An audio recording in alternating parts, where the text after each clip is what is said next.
Reverend.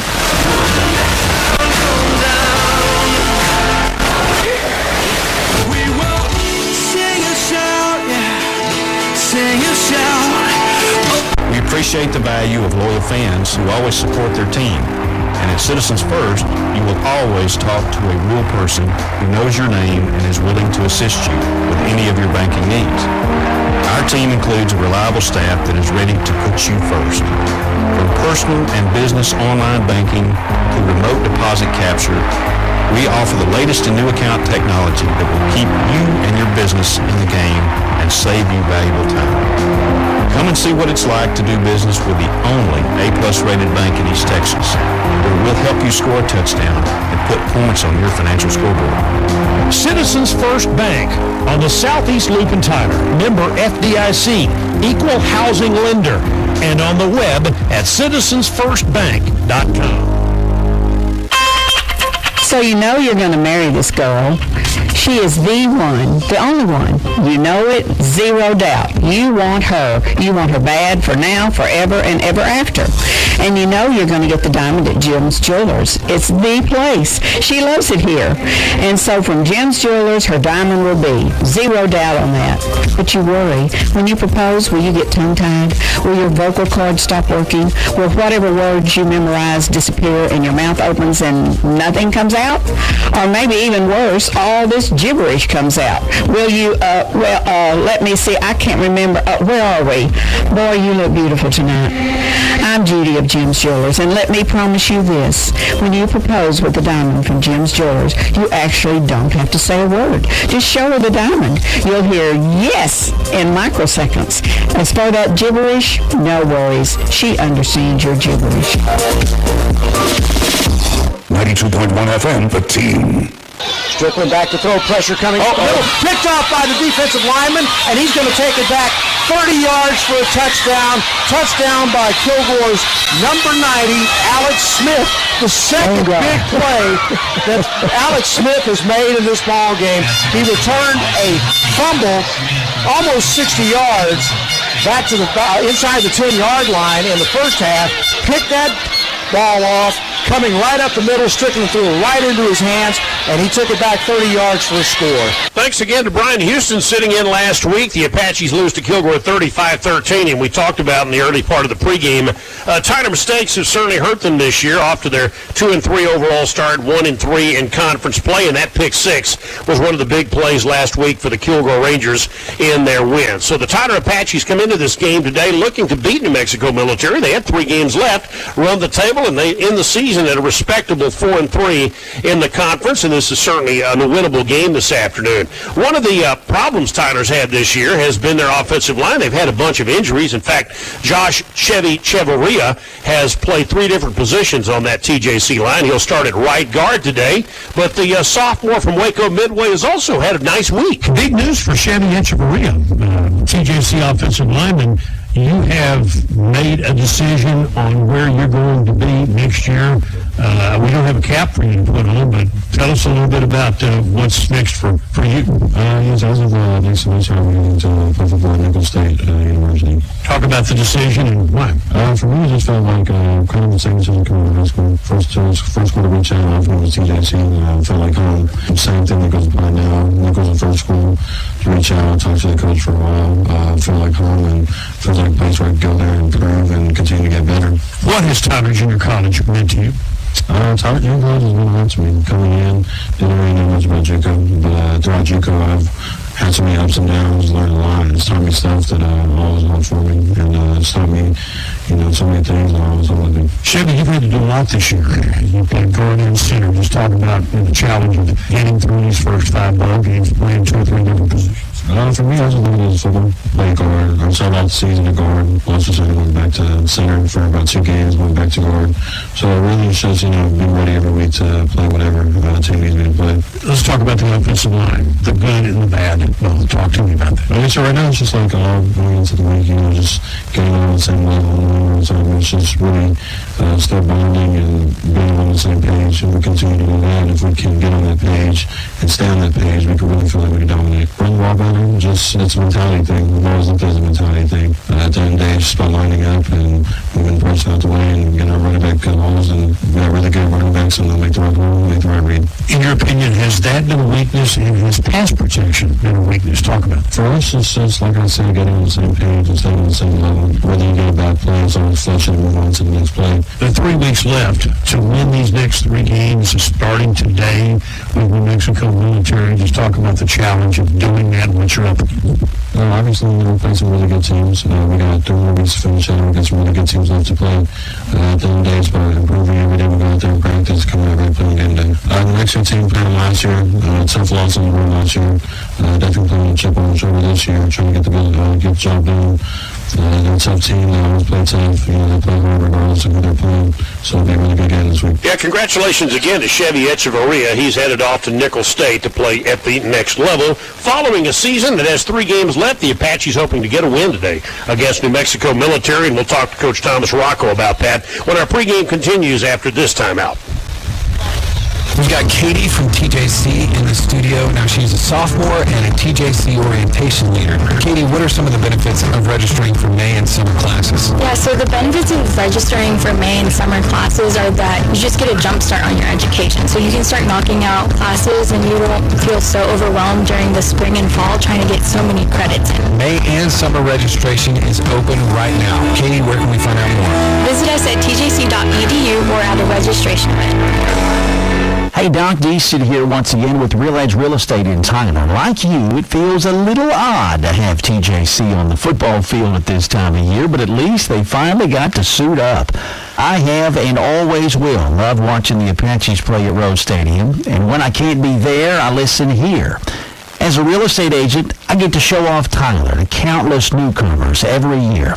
And I'm always proud to run them right down 5th Street to see our beautiful TJC campus. I've yet to have someone not be impressed by what they've seen either. We have an absolute treasure in this school, never mind the traditions and memories that so many of us carry from our days on campus. So thanks for listening today, and thanks for supporting our TJC Apaches no matter the time of year.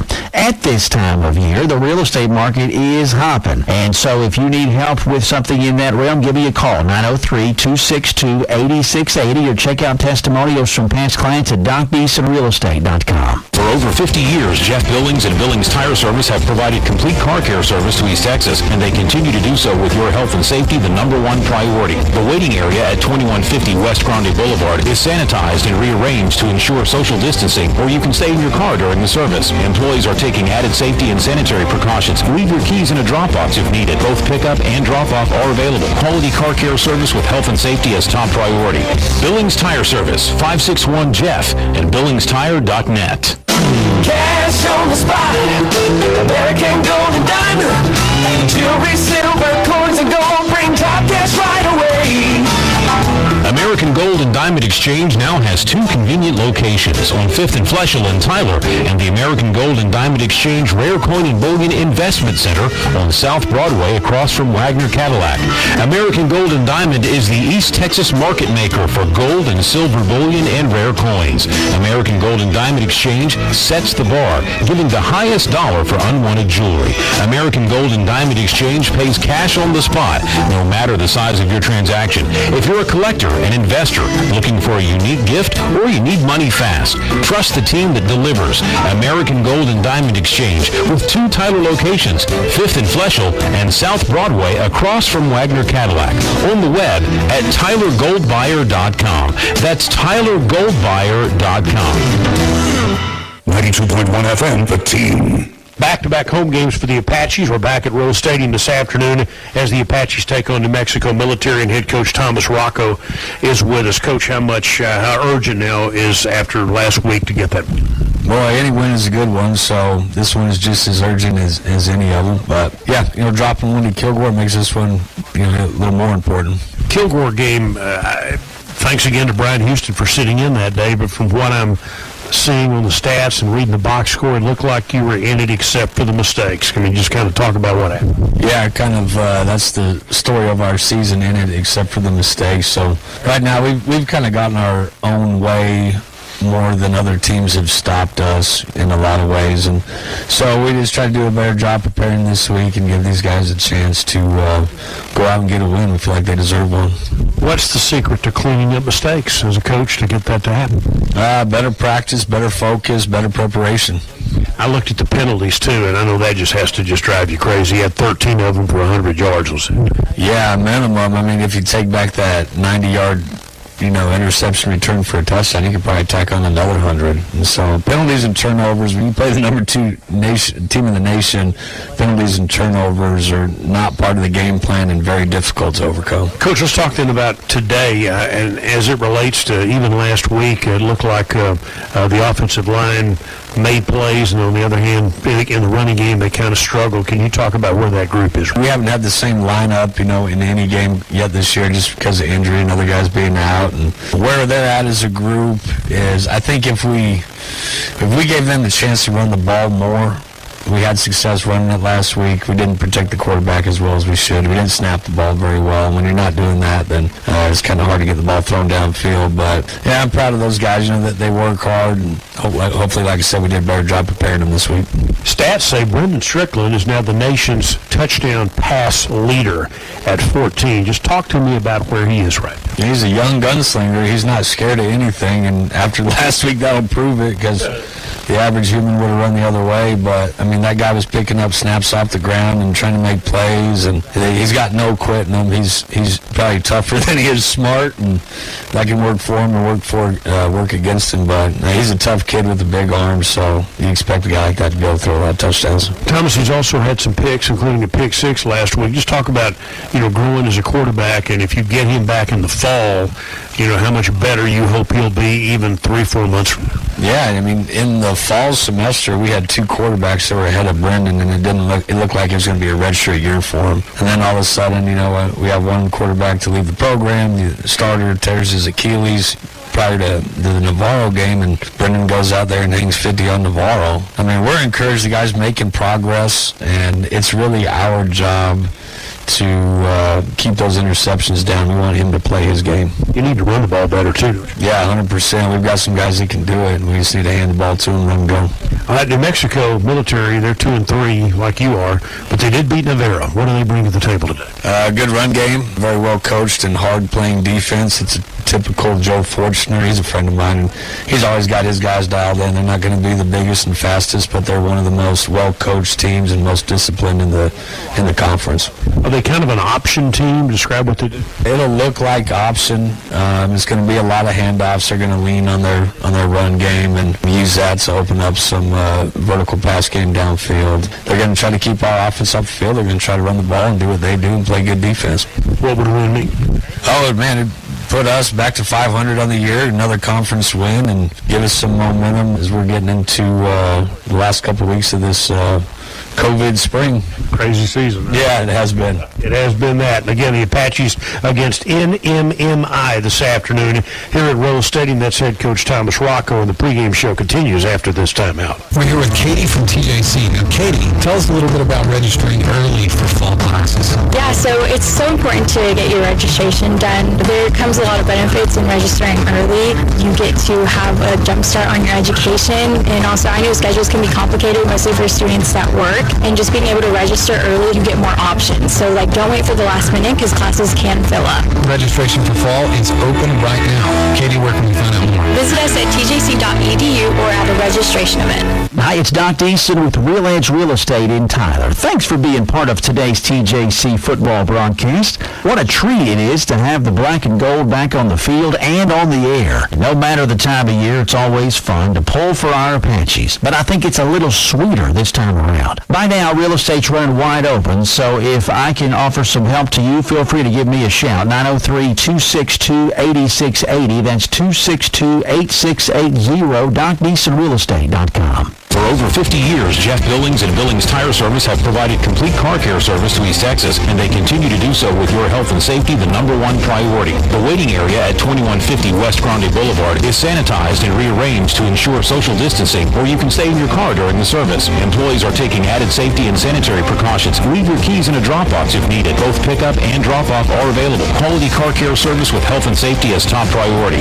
Billings Tire Service, 561-JEFF, and BillingsTire.net. Hi, John Bass from Major's Pharmacy. Woo, son, come see us at Major's Pharmacy, because, brother, they got it all. When you don't feel well and need a prescription filled quickly, the chain pharmacies will make you wait. Major's Pharmacy won't. Bring your prescription to Major's Pharmacy, and in most cases, they'll fill it and have you on your way in 15 minutes or less. Major's Pharmacy accepts most major insurance plans. Major's Pharmacy, South Broadway at Shelley Drive, across from Wagner Cadillac, and online at majorspharmacy.com. A smooth-running, dependable truck, SUV, or car is no accident. It involves regular maintenance by professionals trained in today's technology. You just don't see people doing their own repairs these days, and that means you need an auto repair and maintenance partner you can trust. Robertson Automotive is that partner. The state-of-the-art, full-service Robertson Automotive Auto Repair Service Center is just a half-mile past the loop on South Highway 155. They work on all vehicles, including light-duty diesels. Every technician is ASE certified, including 3 master techs. Their work is backed up by a nationwide warranty on parts and labor. Relax in a clean waiting room with coffee, Wi-Fi, and TV. Or Robertson Automotive will pick you up or drive you home. Bottom line, you need to trust your auto maintenance partner. And since 1992, East Texans have trusted Kevin, Lynn, and the staff at Robertson Automotive. A half-mile outside the loop on South Highway 155 and on the web at robertsonautotyler.net. 92.1 FM, the team. Back at Christmas Trinity Mother Francis Rose Stadium as the Apache Band and the Apache Bells perform before halftime. We get ready for TJC against New Mexico Military's Broncos. Coming up with a 1 o'clock start time this afternoon here on 92.1 FM, the team sports radio. One thing about junior college athletics, you get kids from all over. For instance, this New Mexico military team is represented in their 2 deep today by 8 countries and 11 different states. It's not quite that drastic for the Apaches, but one of their better defensive players so far this spring has been quarterback Taj Bickham from Allen High School, a transfer from South Alabama, who also grew up in New Orleans. And he has been one of the better TJC defensive backs with 2 interceptions. What the heck brought you from New Orleans to Tyler, Texas? Talk about your journey together. Decent journey, but I hadn't gotten in contact with the coaches here. I had a lot of trust in them. That's what brought me out here. And then South Alabama, you were on that squad for, a year? And what attracted you, 2 years, and what attracted you about coming here to TJC? It really wasn't a great fit for me over there.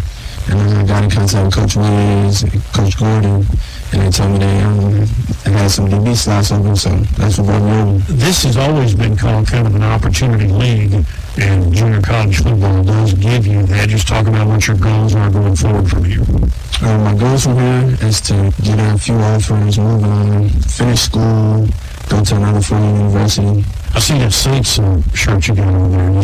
So you grew up in South Louisiana, rooting for the Saints. Did you grow up in a football family, and how big a deal was that? Big football family, we were all about the Saints over there. Oh man, when they won the Super Bowl, it was crazy. Yeah, big Saints fans. Let's talk about this group now, and how badly you need a win, on Saturday, and what's it going to take for this defense to make that happen? We got every week trying to win. For this week, we're preparing how we win for every week, going out for practice, going 100%, going into the games, trying to win it. Talk about the secondary, and you guys have been able to force some turnovers this year and kind of had a little ball hawk in you. How's the secondary playing in your opinion? In my opinion, the secondary has played pretty good. We have a few young guys, who's really stepped up. I like the way we've been playing. You talked to me about the attitude a quarterback has to have. It's a unique position, kind of, as they say on the island out there. You have to be a little bit crazy to play the position. Just talk about being a quarterback out there. Most of the time, we're one-on-one matchup, so you have to have that dog mentality. You can't be timid or anything like that. You have to be real solid. What would a win mean today? A whole lot. Taj Bickham, again, has 2 picks and also tipped a pass and forced another interception. The Apache defense has given up 356 yards a game. They have 6 INTs and 11 sacks. And interesting enough, while Bickham may have grown up in New Orleans, he played some high school football at Allen High School and was a part of their 2000 state championship team. So he brings a pedigree to TJC. It's the Apaches and the New Mexico Military Broncs coming up on a cloudy day here at Christus Trinity Mother Francis Rose Stadium. We also may have some drizzle. And just across the parking lot, the Apache baseball team playing Navarra at Mike Carter Field. So plenty going on here on the fairgrounds at Christus Trinity Mother Francis Rose Stadium on this May 1st, Saturday afternoon. More on our pregame show as we get ready for kickoff coming up after this timeout on 92.1 FM The Team and the Team Sports Radio mobile app powered by Maddox Residential and Commercial Services. We've got Katie from TJC in the studio. Now she's a sophomore and a TJC orientation leader.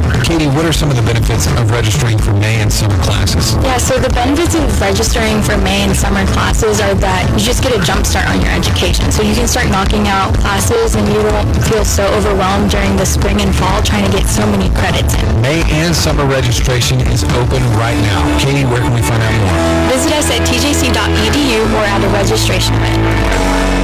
Hey, Doc D sitting here once again with Real Edge Real Estate in Tyler. Like you, it feels a little odd to have TJC on the football field at this time of year, but at least they finally got to suit up. I have and always will love watching the Apaches play at Rose Stadium, and when I can't be there, I listen here. As a real estate agent, I get to show off Tyler to countless newcomers every year. And I'm always proud to run them right down 5th Street to see our beautiful TJC campus. I've yet to have someone not be impressed by what they've seen either.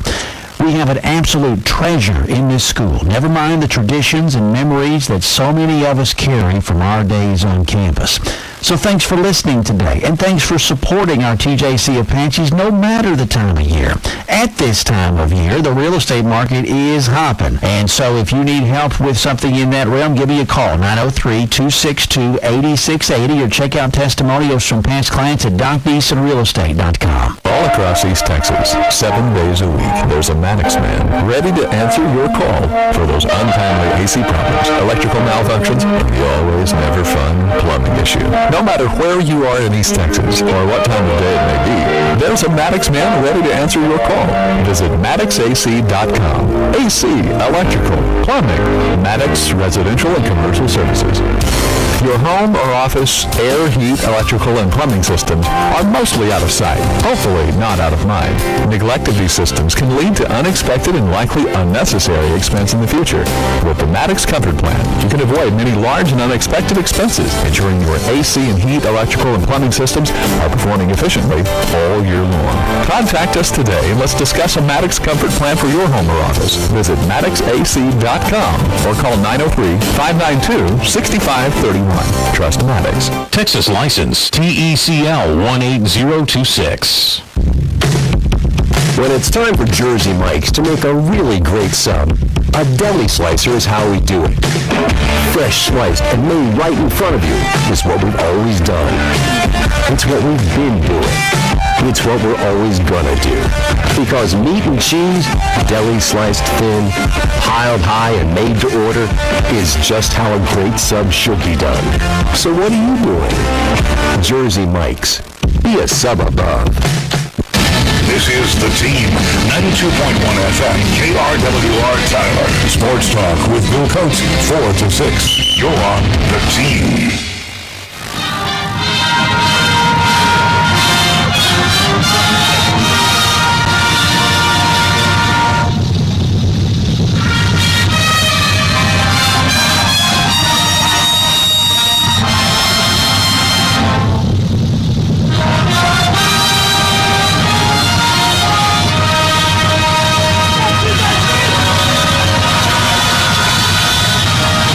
As always, a great job with our anthem by the Apache Band. Back at halftime with the Apache Bells. Kevin Simon alongside Christus Trinity, Mother Francis Rose Stadium, the Apaches and the Bronx from New Mexico Military. What do we look for today, big man? I think the Apaches offensively will get their shots, as this is the New Mexico Military football team defensively. They gives up 32 points and 485 yards. That 485 second worst in the conference. So the Apaches offensively will get their shots. They can't turn the ball over. Defensively, put together a game they did similar to what they did last week against Kilgore. Contain the run, force them to throw the football. They have a really good running back, kid named Anthony Grant, who is one of the league's leaders. He has 673 yards and 5 touchdowns. Against Navarra, he ran for 263 and 4 scores and was the NJCAA Player of the Week. Their problem against Kilgore, they fell behind 20-0 and had 4 turnovers. So, like all football teams, when they're not turning the ball over, they're pretty good. Now, the TJC captain today is Roderick Hawkins. He will be out for the coin toss. And the Apaches are in their home black pants and jersey with the black helmet and the gold trim. And New Mexico Military, as they flip the coin here. And let's see who wins the toss here. It looks like, still no indication yet. You're talking to Rod Hawkins, so the Apaches, as we get set here, New Mexico Military won the toss, and the Broncos have decided to take the football, going right to left on your device. So the Apache defense will take the field first, and we're just about set to play. New Mexico Military in a very simple uniform. They wear a black pant and helmet with a white jersey and several kind of silver-gray numerals. And their starting quarterback, Diego Pavia, freshman from Albuquerque, has thrown for 528 yards and 6 touchdowns this year. Again, we told you about Anthony Grant, a sophomore running back from Buford, Georgia, and he appears to be a big part of their offense. They have a new tight end, Tyrese Hall, along with Terrence Moore and Quintavious Moore from Orlando, Florida, and Jalen Smith from Copper's Cove. Their front line, Tyrone Weber, Joe Tyasi, Curtis Stripling, Fal Tavia, and Tobias Rodlauer. The 3 of those kids, Weber's from Canada. Tea'asi is a Samoan who grew up in Australia. How about that? In fact, 2 of their kids are from Melbourne, Australia, and Rodlauer is from Austria.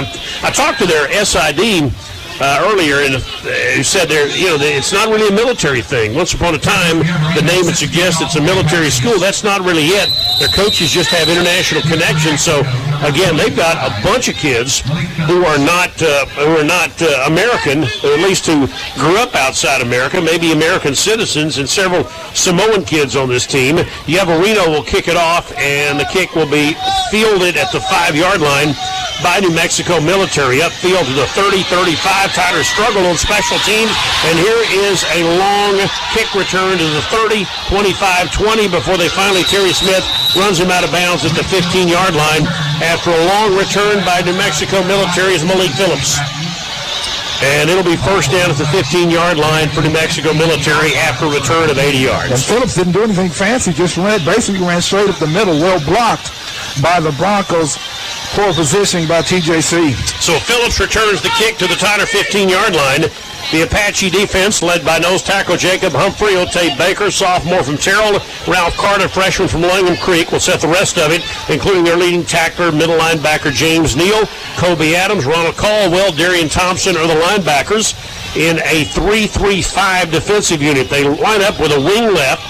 And on first down, here's an option pitch coming near side. Thompson, the running back, down to the 11-yard line. Ty Thompson out of Brandon, Florida, who has 3 scores this year, picks up 4 yards on that first down carry. The Tyler secondary, Taj Bickham, Jalen Moore, the cornerback, Kennard Compton, and Adrian Taylor are the safeties, and that's a gain of 4. It'll be second down at the 11-yard line after an 80-yard kick return to open the ball game. Phillips split wide to the near side, 2 receivers right. Pavia hands the ball to Phillips on a jet sweep, being chased to the edge, and he'll lose yardage that time. Run down on that edge by TJC cornerback Jaden Moore, who comes up to make the tackle for the Apaches, and they lose 3 yards to the 14. And that's one area of improvement by this Apache defense, not allowing offenses to break containment. Good job of stringing it out. All right, so now it'll be a 3rd down and 9, ball at the 14-yard line. Be a nice job by the Apaches if they could get off the field with only a field goal here. They put their tight end Hall in the slot right. And again, in the backfield, it looks like Ty Thompson is lined up next to the quarterback here, and a man in motion back to pass Pavia. Blitz coming, and they get him all the way. No, he throws the pass from the 30-yard line, and it's incomplete over the head of the intended receiver. But the Apaches were coming with an all-out blitz that time, and Pavia had to get rid of that ball long before he wanted to. It'll be 4th down. Well, that's a great job by the Apache defense. Following the breakdown and coverage on the kickoff, give up that long return, but they only give up a 1 yard defensively. William Testa, an Italian, how about that? From the 21-yard line, it'll be a 31-yard field goal. Again, he is from Gisolba, Italy. And the kick is on the way for Testa, and the kick hits the upright and bounces away, and the Apaches give up an 80-yard kickoff return, and New Mexico Military hits the upright with the field goal try, and the Apaches get out of that unscathed. Yeah, that's a great job once again by the Apache defense. They didn't give up anything but a yard after that kickoff return, and they give up no points. Brendan Strickland has thrown for only 48% completion percentage, but nearly 1,300 yards and 14 scores this year. He's been productive, but his 9 picks have been a bit of a problem for Tyler this year. He's a big kid out of Princeton, Texas. Roderick Hawkins in the backfield for TJC, along with Chris Winters, as they open up with a quarterback, and he is winged by 2 running backs. And they have receivers split left and right, including Justin Clark, who has 3 touchdown catches this year, and a handoff to Winters on first down out to the 24-yard line for a pickup of 3.5, maybe 4 yards. Also, the Apache receivers include Nick Rimford, a freshman from Chicago, and Rowdy Bailey out of Oak Ridge. The tight end Alex Harkey will split time with Mark Patton. It'll be a 2nd down and 6 from near the 25-yard line. A handoff to Hawkins for maybe a yard upfield. Tyler will face a 3rd down and 5 coming up. On the offensive line for Tyler, the guards are Chevy Cheveria and Chance Billington from John Tyler, Tyler High. Michael Ondelacy and Monte Lynch are the tackles, and the center is Sheldon Benson. And now it's a 3rd down and 5 from the 25-yard line. This time Hawkins left to the quarterback in a 4-wide receiver set against a 3-4 look defensively and a blitz coming. Strickland being chased all the way back to the 11-yard line and throws the ball away up the near sideline on a pass that was intended that time for TJC's Desavian Cooper. And so it'll be 4th down. So both teams offensively struggle here on their first possession. Strickland felt some backside pressure, couldn't find a receiver open. Give them credit defensively, they'll force a punt. So the first pass to Desavian Cooper, the freshman from Texarkana, high and upfield into the Tyler sideline, basically throwing the ball away under heavy pressure. And Hamilton Williams, no, it's Yeverino is out there to punt for Tyler, standing at the 10-yard line. They snap it to Yeverino, and he'll rugby punt. Barely got it off, and it's high and short. Up the near side, it'll bounce at the 42-yard line and take a Tyler roll up near midfield and across the 50 to the 49-yard line. That's a relatively short punt that time against heavy pressure, and their second possession will come from the 49-yard line with 13:27 to go here in the first half of play. In a scoreless ball game, after an 80-yard kickoff return, the New Mexico military offense stalls out, and then they had a 31-yard field goal hit the right upright. So kudos to the Tyler defense, the Apache offense, not able to get anything going here on their first possession. And now we'll see what the New Mexico military offense can do. The Broncos go right to left on your device from the near hash. 3 receivers, 2 to the left, 1 to the right.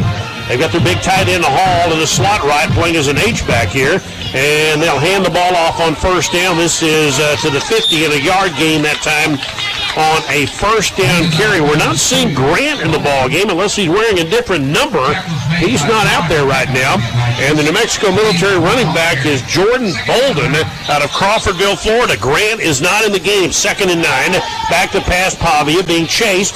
He'll step up and throw the ball downfield. He's got a man open out there, and it's caught. And that should be a touchdown if he hangs on, and it is. He was fighting a TJC Apache downfield, but that long pass is completed for a touchdown.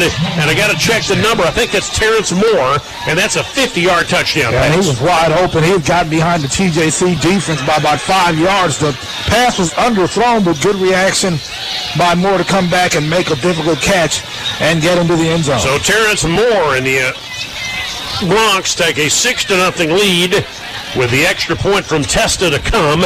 And we're just a minute and a half into this football game, and that deep throw was completed. He was hand-fighting with a Tyler player downfield, but won the battle at the goal line and Testa's extra point. This time, he's right down the middle. And so with 13:27 to go in the first quarter, New Mexico military 7, Tyler nothing. We're back after this 1-minute timeout on 92.1 FM, The Team. We're here with Katie from TJC. Now, Katie, tell us a little bit about registering early for fall classes. Yeah, so it's so important to get your registration done. There comes a lot of benefits in registering early. You get to have a jump start on your education, and also I know schedules can be complicated, mostly for students that work, and just being able to register early, you get more options. So don't wait for the last minute because classes can fill up. Registration for fall is open right now. Katie, where can we find out more? Visit us at tjc.edu or at a registration event.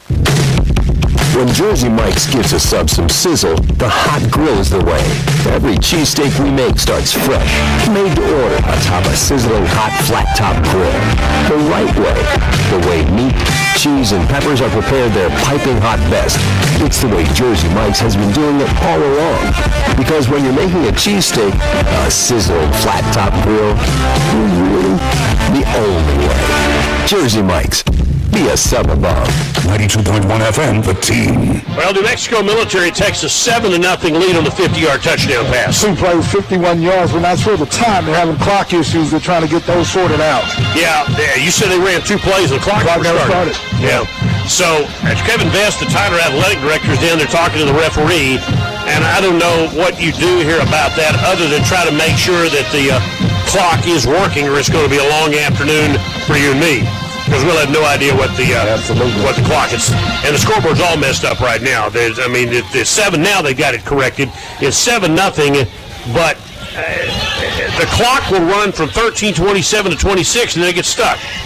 Yeah, not sure what's going on. It's going right back and forth, so they might have to keep time on the field, which, as you mentioned, would be an issue for us. Yeah, that's terrible. But anyway, it is what it is, and so here we are. We're here. We might as well do this game, but Kevin Vest, the TJC athletic director, is actually out on the field conferring with the officials right now. Problem is, football's not to be meant to be played in the spring, okay? Right. And so, it's just not, this ain't right somehow. Clock isn't functioning right. He's not used to Oh, my goodness. playing football, keeping time at these times. So, I guess. they're kind of working. They're going to take a timeout right now, and the officials are still kind of grouped together trying to figure it out. Why don't we take a 1 minute break? I guess we can do that. Let's take a timeout on 92.1 FM The Team. Hi, John Bass from Major's Pharmacy. Woo, son, come see us at Major's Pharmacy, because, brother, they got it all. When you don't feel well and need a prescription filled quickly, the chain pharmacies will make you wait. Major's Pharmacy won't. Bring your prescription to Major's Pharmacy, and in most cases, they'll fill it and have you on your way in 15 minutes or less. Major's Pharmacy accepts most major insurance plans. Major's Pharmacy, South Broadway at Shelley Drive, across from Wagner Cadillac, and online at majorspharmacy.com. We're here with Katie from TJC. Now, Katie, tell us a little bit about registering early for fall classes. Yeah, so it's so important to get your registration done. There comes a lot of benefits in registering early. You get to have a jump start on your education, and also I know schedules can be complicated, mostly for students that work, and just being able to register early, you get more options. So don't wait for the last minute, because classes can fill up. Registration for fall is open right now. Katie, where can we find out more? Visit us at tjc.edu or at a registration event. 92.1 FM, The Team. We're not sure if they've got the issue settled or not. The scoreboard says 13:02 right now. It's 7-0 in favor of New Mexico Military. And Kevin, I am hoping that they've got this issue worked out. Yeah, I'm not sure. As you mentioned, 13:02, so we'll see what happens once we get back to play. I don't have a stopwatch, or I'd keep time. No, I really don't want to do that. Anyway, looks like maybe things are working. Let's hope so. Tyler going left to right on your device here. The ball teed up here, and Testa will kick it away. Teed up 35-yard line. The kick is away. It's high and deep toward the near side, taken at the goal line by Apache Nick Rimpert. Rimpert upfield to the 15 and spins to the 18, and a penalty flag flies as he is tackled at about the 18-yard line by New Mexico Military, and the tackle made by number 41, John Herson. And let's see what this is all about. Generally an illegal block against the receiving team. And Rimpert took a big hit on that return, and looks like the Apaches will be tagged with a penalty. And so it will indeed be an illegal block on the Apaches, so that'll be half the distance. Half the distance. First down. They'll take it back to the 9-yard line, and not a good start for the Tyler offense. Again, you look at their numbers, though. They're averaging 32 a game and 430 yards a game. The problem has been turnovers. And again, they're only down -1, but again, some of these 3 pick sixes this year, and they've come like last week. Right. I mean, killed any momentum they had. Hard to overcome those turnovers and penalties. Again, 13 last week, and especially against good football teams like Kilgore. Well, they spot the ball at the 6, so Tyler in a hole here on their second possession. Strickland out of the shotgun, 3 receivers in a slot. Hand the ball off to Hawkins, and Hawkins upfield to the 10-yard line, picked up 4. Last week, Hawkins actually gained yardage, but there's so many sacks in the game, Tyler actually netted 0 yards rushing in that game last week, and whistle blows. Is there another penalty flag down? I didn't see a penalty flag or an injury. I thought it was an injury timeout. Not sure what happens. That's a 5-yard gain. Yeah, still having issues with the clock. Not sure. Now it's a play clock issue. The play clock's off. All right. Okay, 12:45 to go. 7-0, and all kinds of technical issues going on here. Heck, it's a computer. Just power it down, power it back up. Isn't that what you normally do to solve computer issues? Yeah. Do that. Okay. 2nd and 5 at the 11. Out of the shotgun, Strickland looking to throw. Quick pitch upfield, and he completes it out to the 14, short of the first down on a pitch and catch to Justin Clark on a slant, but he was tackled immediately at the 15-yard line, leave Tyler with a 3rd and 1. A safe pass and accurate pass by the quarterback Strickland that time. Again, he struggled with his accuracy throughout the season, but that was a good pass. So last week, again, Hawkins had plus yardage in the game. He had 51 yards, but again, the sacks count against the rushing totals, and so Tyler wound up with 0 yards rushing, and they're going to lose yardage here. They hand the ball off to Hawkins, and he's fighting and wound up losing big yardage back downfield as Tyler not able to get him off right tackle to the edge. Swarmed under by New Mexico Military. This will be a matter of where they spot the football, and they're going to spot it at the 10-yard line. Tyler is 3 and out for the 2nd straight time, and they'll have to punt from inside their own end zone. Hawkins, I'll put some of that on Hawkins. He didn't get much blocking, but he has to know that he needs 1 yard. Can't afford to do a whole lot of dancing around. He tried to break free instead of putting his head down and getting the 1 yard. So they couldn't make a 3rd and 1, and they will send Hamilton Williams out to kick it away, and that ball's partially blocked. And it'll spin to the 25 and take a back roll downfield to about the 15, 14-yard line. And so the Apache special teams have not been good so far today. That ball was partially blocked by New Mexico Military, and it came upfield, and it will be down at about the 15-yard line. The Apache defense back in the hole again. Well, and we talked about this similar to last week, is when the defense was putting some tough spots because the ineffectiveness of the offense and special teams. So here we are again. So far on 3, Tiners had gave up a long kickoff return. They had a short punt that resulted in a New Mexico Military touchdown, and then they just had one blocked, and the ball back spins to the 3 possessions that New Mexico Military has started at the Tyler 15-yard line. Slot left, running back in the backfield. Pavia puts a man in motion from the 15-yard line and looking to roll out. Being chased upfield by the Apaches, he's going to have to throw the ball away. Nice job that time by TJC off the outside blitz from Rover Adrian Taylor, that time the nickelback, who was chasing him all the way upfield to the 25-yard line before he got rid of the ball. It's a nice job by Taylor. He didn't give up and play. He was hunting the quarterback down and finally forced him to throw the football away. Taylor, a sophomore from Grand Prairie, he transferred from the Naval Academy. That'll make it a 2nd and 10 at the Tyler 15-yard line. They've got 2 running backs in the ball game, including a slot right, Thompson. And out of the shotgun, Pavia takes the snap. Going to hand the ball, and there's a hold down to the 10-yard line that time for the running back for New Mexico Military, Bolden, a freshman. And so he gets part of that yardage down to the 15 or to the 10. It'll make it a 3rd and 5 at the TJC 10-yard line. Nice hold for the back to get through that time. The best run of the game so far for the Broncos. All right, this international offensive line opened a hole that time. And again, they got running back standing left and right of the quarterback, Pavia, standing 5 yards behind the center. Bolden goes in motion. Hand the ball off to Thompson, and he is stoned at the line of scrimmage by TJC's Jared Bird. Redshirt sophomore from Alexandria, Louisiana, Jared Bird met him at the hole and stoned him for no gain on the play. It'll be 4th down, and we'll get William Testa for another field goal try. Yeah, that's a great job once again by the Apache defense. Put in a tough spot, but they come up big. All right, so Testa this time will try from the near hash, a 27-yard field goal. Try to fade this ball in there this time. And after having one hit the upright earlier, he'll try to give him a 10-0 lead here in the opening quarter. And so Testa looking to convert a short field goal. The kick is up, and this time the kick is true. And so New Mexico Military jumps out to a 10-0 lead with 10:06 to go here in the first quarter. The Bronx 10, the Apaches nothing. Back in 1 minute on 92.1 FM, the Team and the Team Sports Radio mobile app, powered by Maddox Residential and Commercial Services. For over 50 years, Jeff Billings and Billings Tire Service have provided complete car care service to East Texas, and they continue to do so with your health and safety the #1 priority. The waiting area at 2150 West Grande Boulevard is sanitized and rearranged to ensure social distancing, or you can stay in your car during the service. Employees are taking added safety and sanitary precautions. Leave your keys in a drop box if needed. Both pickup and drop-off are available. Quality car care service with health and safety as top priority.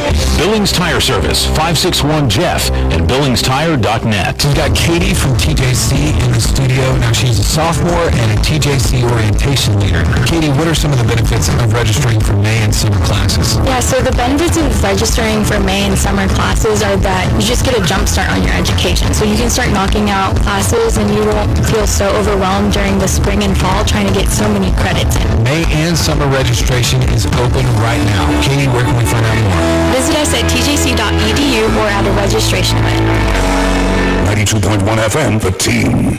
Kickoff taken by Rippert at the goal line for Tyler. Upfield breaks a tackle, breaks 2, and then takes a knee and a slip down near the 15-14-yard line. So not much of a return as it turned out for Rippert, who broke 2 tackles just to get to the 14-yard line. And it's a 10-0 New Mexico lead after a short field goal by William Testa. Yeah, and that field goal scoring drive, just 3 plays, 5 yards, 1 minute.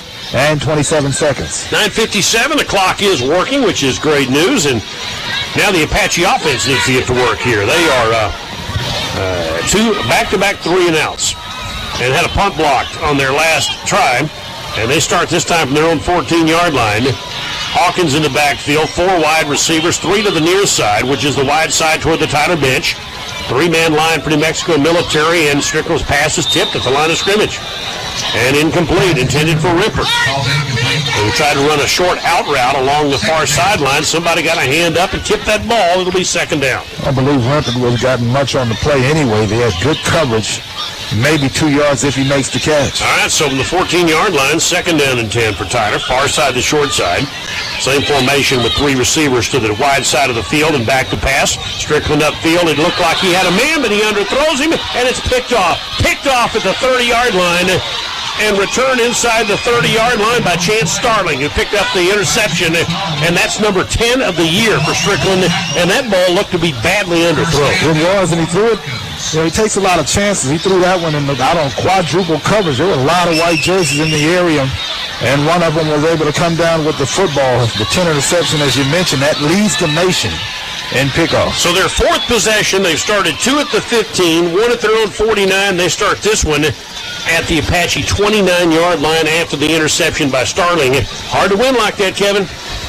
Yeah, again, we talked about mistakes, and there have already been too many here in this first quarter. So the Apache defense out there, and they're going, I'm sure, what in the heck's going on out here? Pavia out of the shotgun. Again, he's got Bolden and Thompson in the backfield with him in a 3 wide receiver set. Ball to the far hash mark, going right to left here in the opening quarter. Fake the handoff. Pavia runs the option, pitches to Thompson, makes an Apache miss, gets it inside the 25-yard line, down to about the 23-yard line. The man who missed was Moore on the edge over there before the tackle was made by TJC defensive back Daryl Miner. That's just a good run by Thompson. I thought the Apaches did a pretty good job of stringing him out, but he cut underneath the flow of the defense and got positive yardage. Second down and 4. Ball at the 23. Out of the shotgun. Ball in the far hash again. Fake the handoff, and Pavia will run the option, and he'll have the first down inside or close to it near the 19, maybe the 18-yard line before the Apaches come up and make a tackle on that play. The tackle's made by numbers 23, Ron Caldwell, and number 41, Billy Pullen, and that will be a first down. So it's a first down at about the 19-yard line. Hand the ball left tackle. Thompson, again, Daryl Miner comes up to make the stop for TJC. Check that. The ball carrier was Bolden. Bolden on the carry. And a short gain of about 3 yards down to the 16-yard line, but they're making progress. They stack 2 receivers right plus a wide guy and a receiver to the near side. 4 wide receiver, 1 back set this time. Bolden standing in a slot right as they get the call from Joe Fortner, the head coach, and his crew on that far sideline. It'll be a second down and about 7. Ball near the 16-yard line of TJC.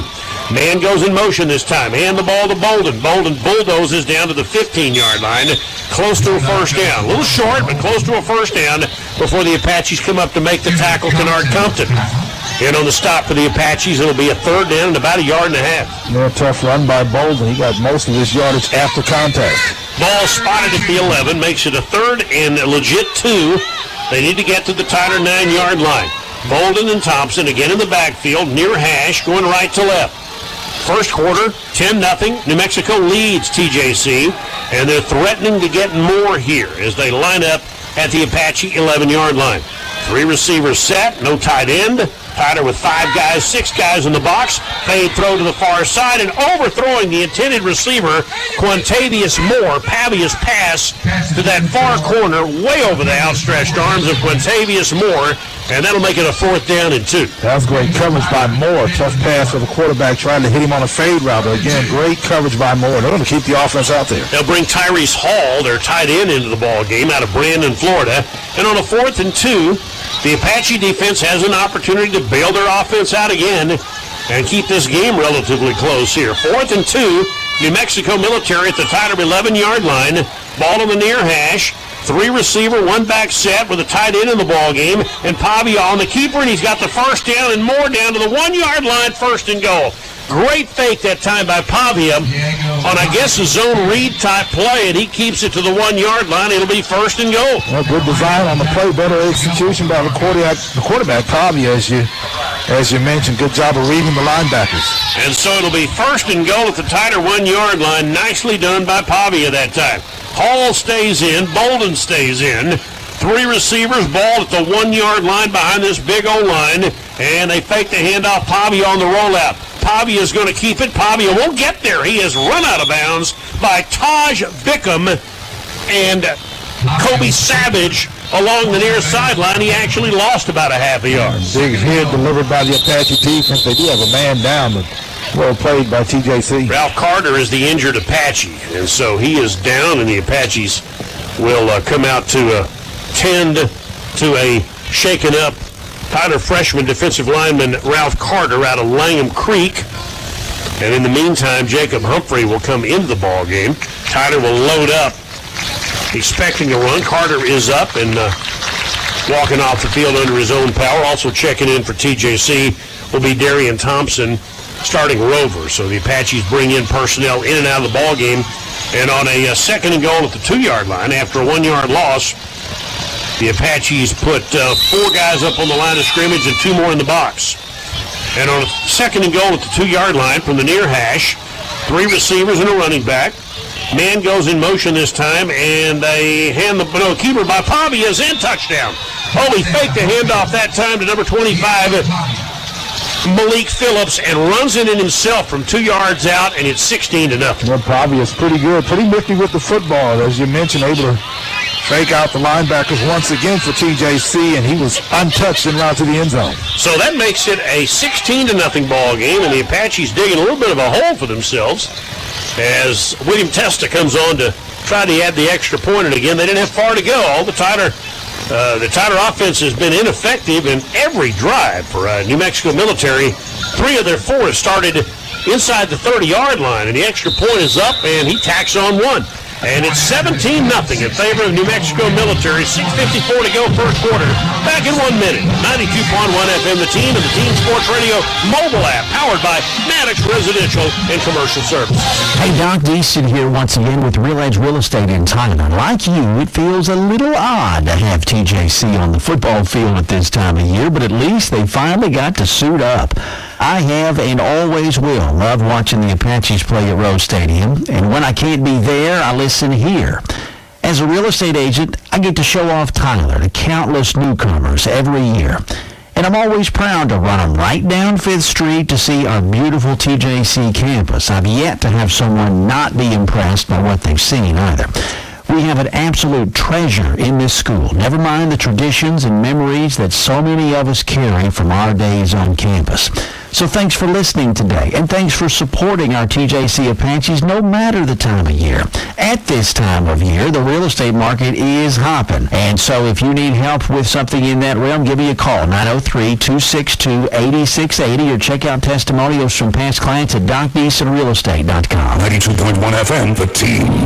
Kickoff is away, and Testa angles this one toward the near side, and he goes out of bounds at about the 5-yard line, so the flag flies. It'll be a penalty against the Broncos, who lead it 17-0 with 6:54 to go in the first quarter after a 2-yard run by Pavia. Broncos didn't have to go far, only 29 yards on that scoring drive. 8 plays, 2 minutes, and 52 seconds. Set up by the interception by Chance Starling, and now the TJC offense, which is had 2 3-and-outs and a pick, will try it for the 4th time today.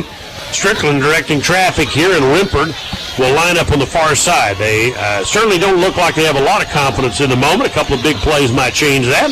Hand the ball off coming near side, and nothing doing that time on the edge for Roderick Hawkins. Whistle blows after he is stoned at the 35-yard line for no gain on the play. Tried to get to the short side of the field, and the Apache from Tyler High School is just really struggling trying to get anything right now. And so far, this doesn't look like a defense that gives up an average of 485 yards a game. Right now, they're playing pretty well. Tiger Fabia, C.J. Sinui, and Jaden Swink along that starting front line. Jimmy Harrison, Carson Sullivan, Ben Hersom, and Jaden Amusia are the linebackers, and on a 2nd and 10, Strickland upfield. That ball caught, and a first down for the Apaches, their first of the day at midfield on a slant route that time to TJC's number 80, Jalen Jackson. Nicely done that time. Perfect pass by Strickland. Good job of concentrating by the receiver on that one. Took a big hit. At the 49-yard line, Benson, the center, leaning over the football. The snap it to Strickland. The Apaches down 17-0. Show some life that time on a nice pitch and catch from Strickland to Jackson. Tyler with a 4-wide set, 2 to the left, 2 to the right. And Hawkins in the backfield. They'll run a draw play, and Hawkins is going to get a yard, and that's all. He is taken down that time after a very short gain by Tiger Faavi out of Alabaster, Alabama, a freshman. And it'll be 2nd down and 9, ball at midfield with 5:29 to go in the quarter. Ball stays near the middle of the field, right on that Rose Stadium logo here. And the red rose here at the 50-yard line, back to pass and thrown to the near side, intended on the edge that time to Xavier Cooper. And did he drop the ball that time? He just dropped it. Yeah, it's a perfect pass, once again, by Strickland, right on the money, on an out route. And he just dropped it, had both hands on it. Cooper just had to go to his hands. At the 35-yard line, right in front of the Tyler bench. That'll make it a 3rd down and 9. And with Chris Winters in the backfield this time, the Apaches line up again with a 4-wide receiver set. 4-man rush. They throw it same play near side, ball caught, but short of the first down on the comebacker that time. This time Cooper hangs on, but he didn't get downfield far enough. He's taken down at the 43-yard line. He'll still be 2 yards short of the first down. With a 4th and 2 coming up, you almost have to go for it. They're going for it here. They got to get something going offensively. So the ball's at the 43, and Tyner will keep the offense on the field. Again, Cooper didn't get far enough downfield for the first down. Again, they go near hash, 4-wide receiver. Strickland wasn't ready for it, and he can't control the snap and has to fall on it back at the 50-yard line. They're lucky it wasn't turned over. But New Mexico Military will take over at midfield, and this continues a trend where 4 of their 5 possessions have now come in Tyler territory. Well, it depends on where they mark the football. They're going to mark it right at the 50. So they've had 2 at the 15, 1 at the 29, 1 at their own 49, and 1 this one dead at midfield on 5 Tyler possessions so far. Obviously, they're winning the field position battle. It's not even close. And again, something happened that time. Benson either snapped it too soon or Strickland wasn't ready for it. And he wasn't ready for the snap, and it is almost a fumble recovery. Doesn't matter. It was a 4th down play anyway. And on a play-action fake, looking to throw down the right side. That ball way short of the mark. Tyler Robertson in coverage that time on a pass down the near side intended for their number 80, Terrence Moore, and he wasn't even looking for the ball when it was delivered that time. And Pavia missed a wide-open receiver. The Apaches get a little bit of a break. It's a better pass. I think it's not only caught, but it's big yardage. Yeah, Robertson had his back turned to the play, and he was the closest guy to it. 2nd and 10, ball at midfield, near that left hash. 2 backs in the backfield this time. And on a 2nd and 10, they'll run the option, and the quarterback will keep, and he's got it to the 35-30, 25-20, inside the 15, down to the 10, run out of bounds near the 5. That'll be a 1st and goal as the quarterback, Diego Pavia, runs the option, and boy, did he have a lot of room before the Apaches finally run him out at the 6-yard line. A tough run to set the street, and a stiff arm that time. Got an extra 10 yards at the end of that run. Great run by the quarterback, Pavia. A 44-yard gain to the Tyler 6-yard line. And it'll be 1st and goal for the Broncos at the Tyler 6-yard line, leading 17-0. Ball in the right hash. 4-wide receiver set, no tight end. And the running back in the backfield, Bolden. Play action, Pavia looking to throw, near side, completes it to Bolden at the 5, down to the 2 to the 1, touchdown. Swing pass to Bolden, and he gets in and rumbles over the Apaches that time. And with 4:02 to go, it is now 23-0. Well, it's just a great job by Bolden out of the backfield to catch that pass. He didn't try to make anybody miss. Saw the goal line, went straight forward, put his head down, got in. 23-0. And again, that one, a missed 4th down opportunity by Tyler on a quarterback sack is what it'll go down as. And the extra point by Testa to make this a 24-0 ball game, and we're still in the first quarters. The Apaches, for the moment, can't seem to get out of their own way. And it makes it a tough afternoon here as Testa will kick the ball up and through, and it's a 24-0 ball game with 4:02 to go in the first quarter, and it has not been a good one for Tyler. They trail 24-zip back in 1 minute on the team. We're here with Katie from TJC. Now, Katie, tell us a little bit about registering early for fall classes. Yeah, so it's so important to get your registration done. There comes a lot of benefits in registering early. You get to have a jump start on your education, and also I know schedules can be complicated, mostly for students that work, and just being able to register early, you get more options. So don't wait for the last minute because classes can fill up. Registration for fall is open right now. Katie, where can we find out more? Visit us at tjc.edu or at a registration event. Hi, John Bass from Major's Pharmacy. Woo, son, come see us at Major's Pharmacy, because, brother, they got it all. When you don't feel well and need a prescription filled quickly, the chain pharmacies will make you wait. Major's Pharmacy won't. Bring your prescription to Major's Pharmacy, and in most cases, they'll fill it and have you on your way in 15 minutes or less. Major's Pharmacy accepts most major insurance plans. Major's Pharmacy, South Broadway at Shelley Drive, across from Wagner Cadillac, and online at majorspharmacy.com. 92.1 FM, the team.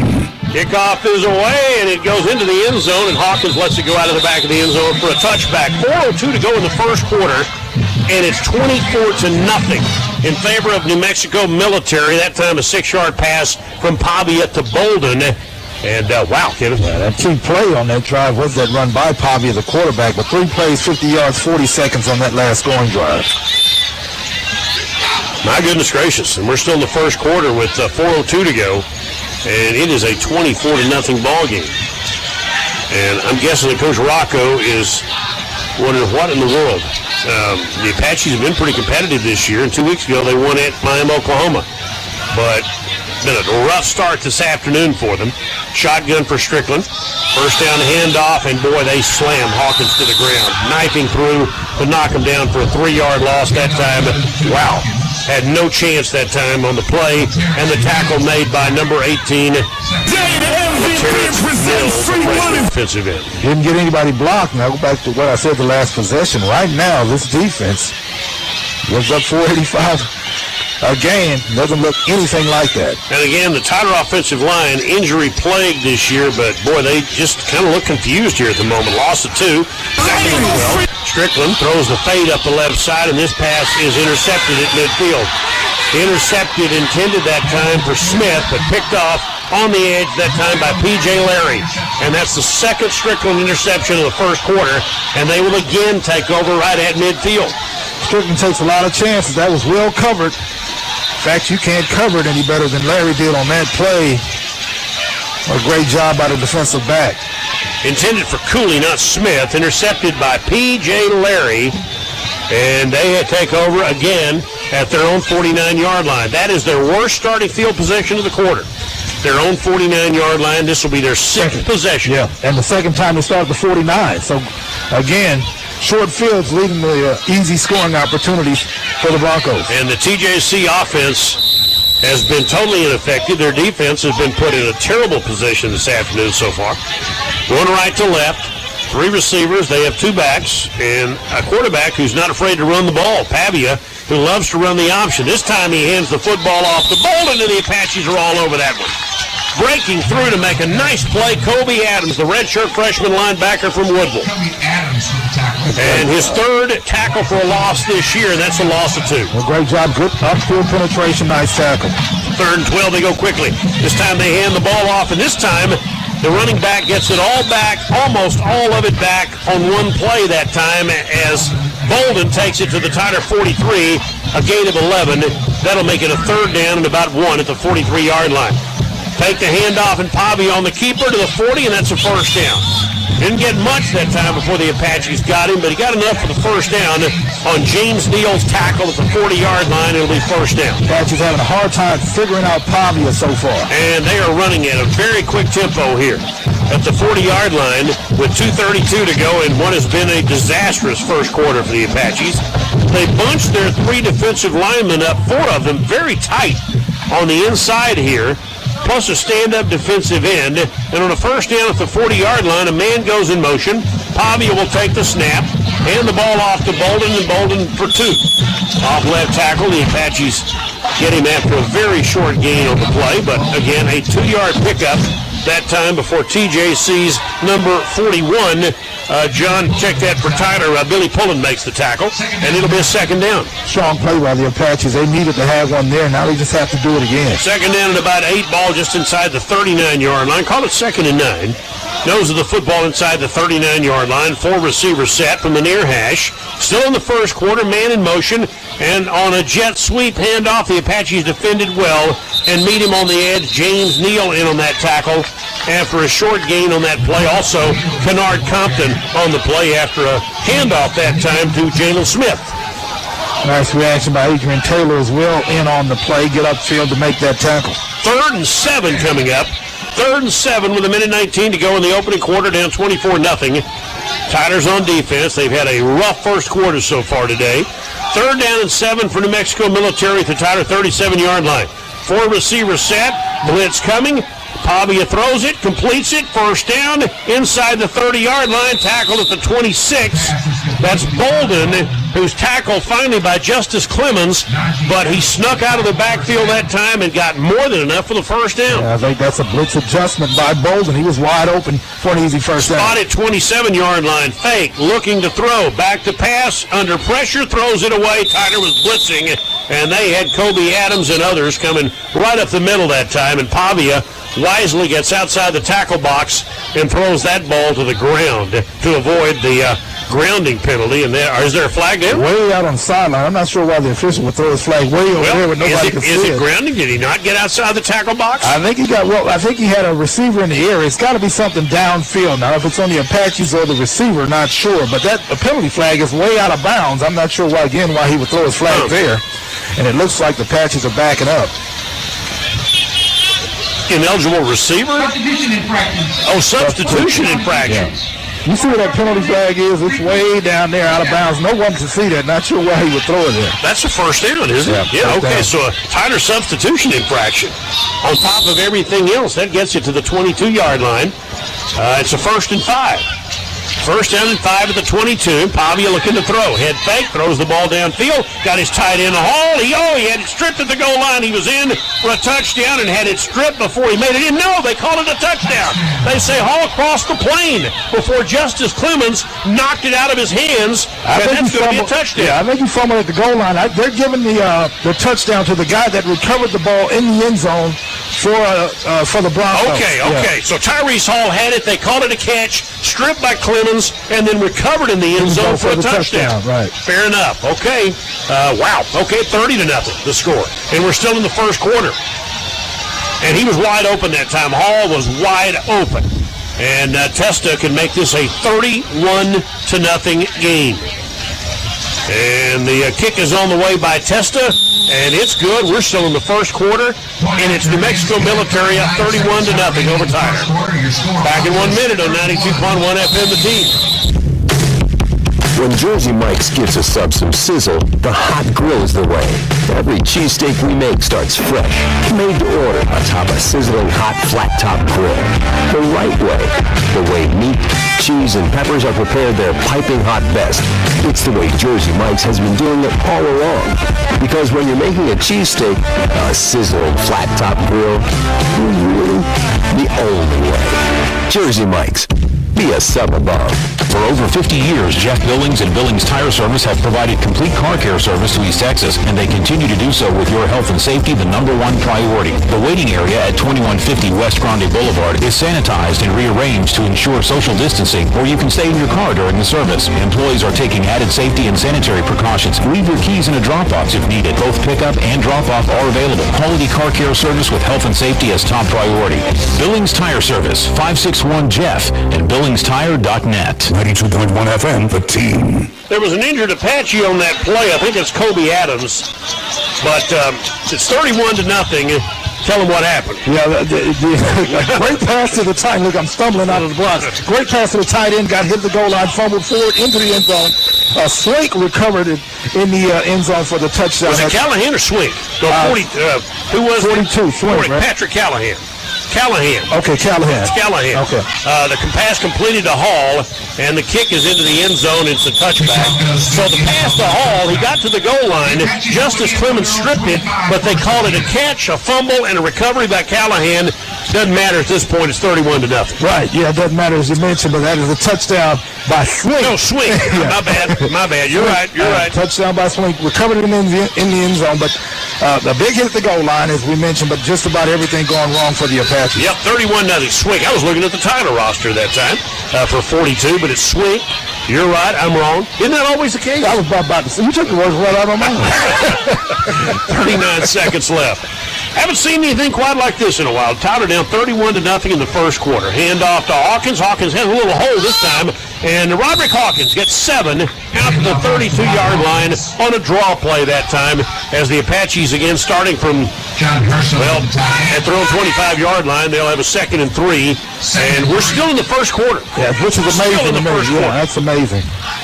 And from the 32-yard line, out of the shotgun, hand the ball off to Hawkins again, tries to get to the edge, and does for a yard, and that's about all. He'll still be short of the first down. Boy, the yards have come tough for the former JT, now Tyler High Lion. Roderick Hawkins, he'll be a yard short of the first down. Give him 2, make it a 2nd down, make it a 3rd and 1 as the quarter comes to an end. After 1, it is 31-0.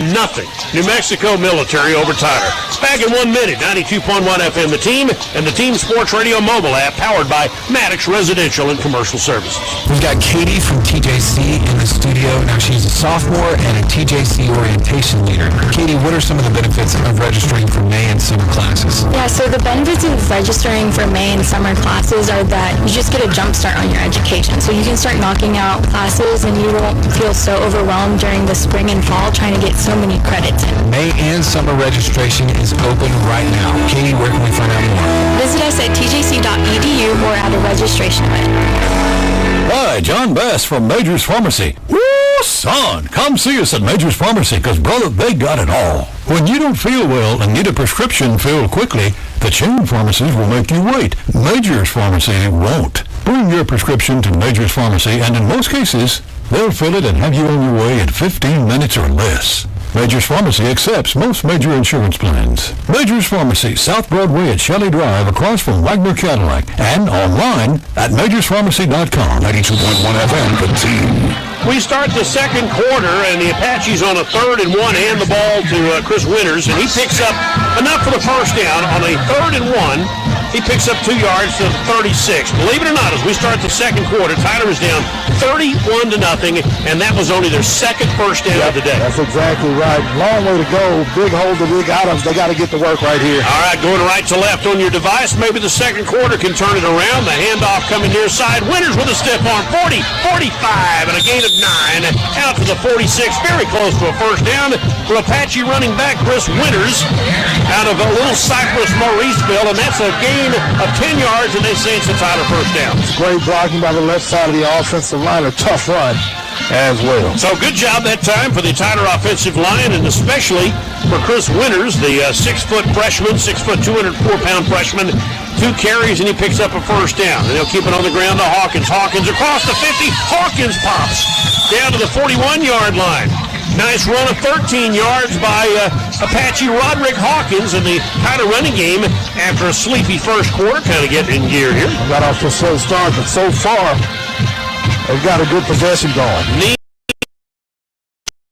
Here, it's a long climb back into this game. High snap, Strickland brings it down, hands it to Hawkins, and he is stuffed at the line of scrimmage on this draw play. 4 white shirts around that play, including, among others, the defensive lineman, or the linebacker, Jimmy Harrison, among others, on the tackle. Just underway second quarter. Again, New Mexico Military up 31-0. I don't think I've ever seen anything quite like this. Yeah, I don't remember anything being like this against the Apaches anyway. Not this way. Nope. 2nd and 10 at the 41-yard line. They go right to left here in the second quarter. Strickland to throw. He's got time and overthrows Rimpert along the near side. He was open in front of the Tyler bench at the 35-yard line. But Strickland, who's got such a nice arm, delivered that ball high and almost uncatchable for Rimpert. He got a hand on it but couldn't bring it in. Got a great arm. It's just the accuracy that's been an issue, and we've seen some of that early in this game. Yeah, we know Strickland has the ability. Not much of a runner, but what a great arm. And on a 3rd down and 10, ball at the 41-yard line on the near hash. Hawkins in the backfield, looking to throws it near side. Cooley on a slant, breaks the tackle, 38-yard line, fighting for yardage, but not nearly enough. He's run out at the 36 or 7, depending on when they say he went out. Tyler will get short yardage after all that running and hitting, and they'll face a 4th down. They'll still need about 6 for the first down. They're in 4-down territory just about any time they cross the 50 now, they'll keep the offense out there. Yeah, Xavier Watson, a freshman, comes in to add some bulk as a slot guy to the left. Tyler's going to go for it appears. And they snap. No, Strickland's going to quick kick. He backs up 2 steps and quick kicks. Ball will bounce at the 5, and it's down at the 1 by Cooley. How about that? Now, that's about as well as you can do that particular play as Cooley downs that ball near the 1 or the 2-yard line. Excellent job that time. Strickland on the quick kick and Cooley covering it, and they're going to say the 2-yard line, but what a great job by the Apaches. It's one of the bright spots. You got to have some good things happen to try to get some kind of confidence. That's a great job by the special teams. And from the 50 or deep in Tyler territory, New Mexico starts this one at their own 2-yard line. So they're 98 yards away here. Early second quarter, they lead 31-0. And it looks like they've got their man Grant in the ball game for the first time. That must be a disciplinary thing. He sat the first quarter. Now they'll hand the ball to Grant. Grant in trouble and tripped up at the goal line. That may be a safety, or did he get out of the end zone? Wow. How about Tyler Robertson, who tripped him up, and he's barely, Kevin, out of the end zone, maybe an inch or 2 out of the end zone. That was very close to being a safety. That was a great job by the Apache defense. I think he got an elbow down just outside the goal line. I mean, that's as close as you can get. The back end of the football is on the goal line, and the length of the football just nearly in the end zone that time. They tighten the formation. Pavia is going to hand the ball to Grant, and he is met at the 3 by an Apache that time, and Daryl Miner stuck him pretty hard. He picked up a couple of yards out to the 3-yard line, 3rd down. Great job once again by the Apaches. Got to do it one more time. All right, so they'll take it to the 3, and so maybe the Apache defense can come up with one of those turnovers here or do something cool. Under center, Pavia, and there's an offside maybe against Tyler, or there's movement, and whistles blow before the snap of the football. Tyler was in the neutral zone. Question is, were they drawn offsides? Yeah, I think offsides with contact against the Apaches. Again, you can't make those kinds of mistakes. Yeah, they had 13 for 100 last week against Kilgore. And that's tough because now, instead of a 3rd and 9, they've got a 3rd and 4 coming up, Kevin. That's a whole different play call, is it not? And for whatever reason, hard counts tend to be a problem for the Apaches up front. Saw it a lot last week against Kilgore. 3rd down and 4, ball moves out to the 8-yard line, and now Pavia can actually operate out the shotgun instead of under center. He's got Hall in the ball game. The big tight end lined up as a slot, and Grant, their dangerous sophomore running back, is in the ball game in the second quarter. 2 receivers left, 1 to the right. Fake the handoff, blitz, pass, Hall, caught but taken down immediately by Apache Darian Thompson. How about Darian Thompson from Prescott, Arizona, coming up to hit the big tight end Hall immediately. He loses yardage back to the 7, and it'll be 4th down, and that is an outstanding job by the Tyler defense. Yeah, that's a great job by the Apaches. They've, again, been put in some tough spots, but that's a great job to force them off the field and force a punt. Robert Cole, their punter out of Coral Springs, Florida, has been bored to tears on the sideline so far. But now you'll get to actually get in the ball game here and punt. Good point, yes. Standing 8 yards deep, they snap it to him. Tyler goes for the block. He gets it out of there. It's a high kick and catchable and fair caught by Taj Bickham at the 39-yard line. By far and away, Tyler's best starting field position of the day. Down 31-0, 10:51 to go in the second quarter.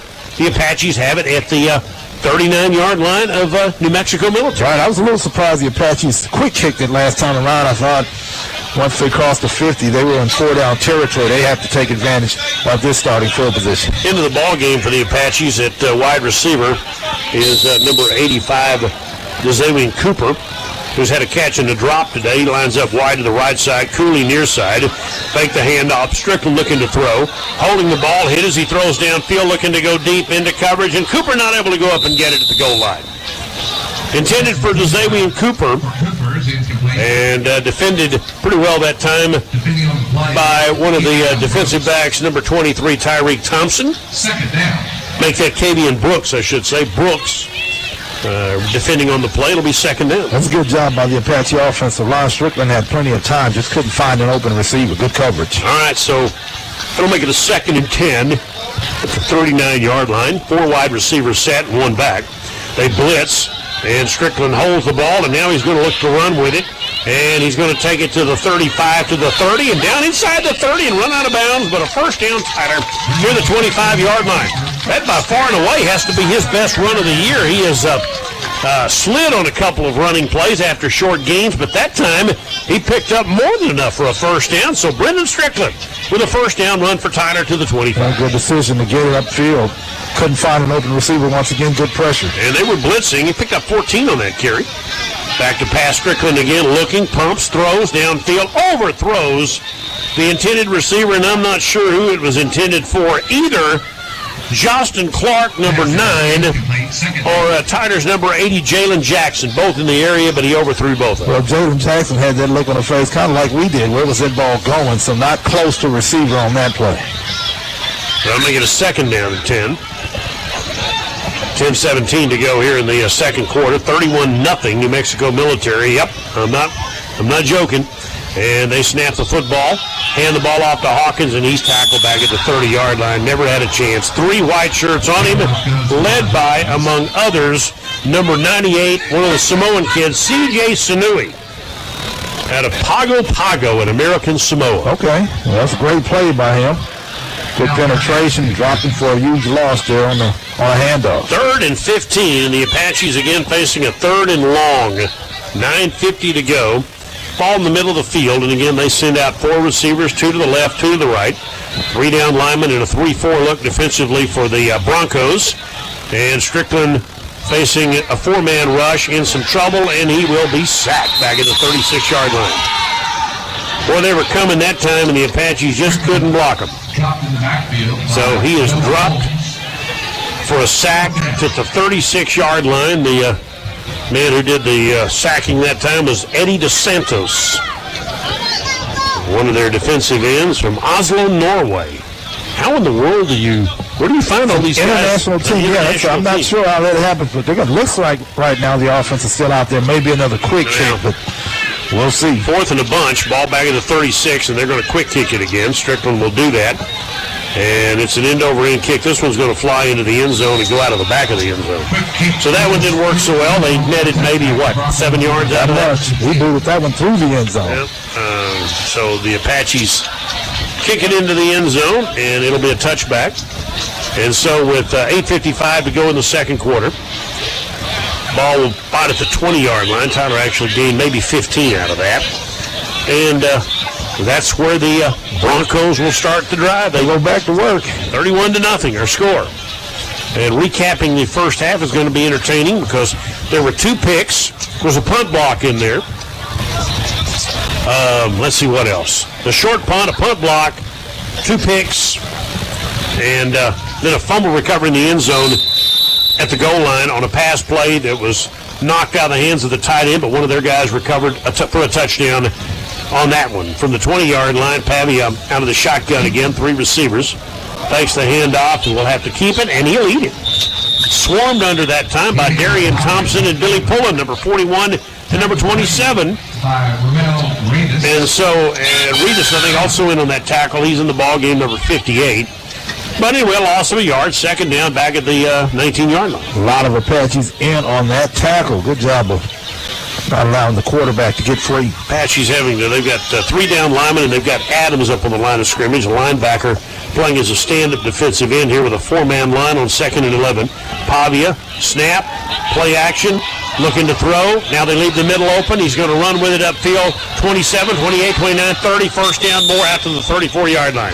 He made 3 Apaches miss that time and wound up picking up big yardage on that play. First down near the 34, 33-yard line. Yeah, we can see it from here. The middle of the football field was wide open. Good job by Pavia to take advantage of it. Yeah, they have had a hard time stopping him today. 3 receivers split wide to the far side. Quick snap. Pavia again. left open, left the ability to run. 40 upfield near the first down, 42, maybe the 43, depending on where they mark it.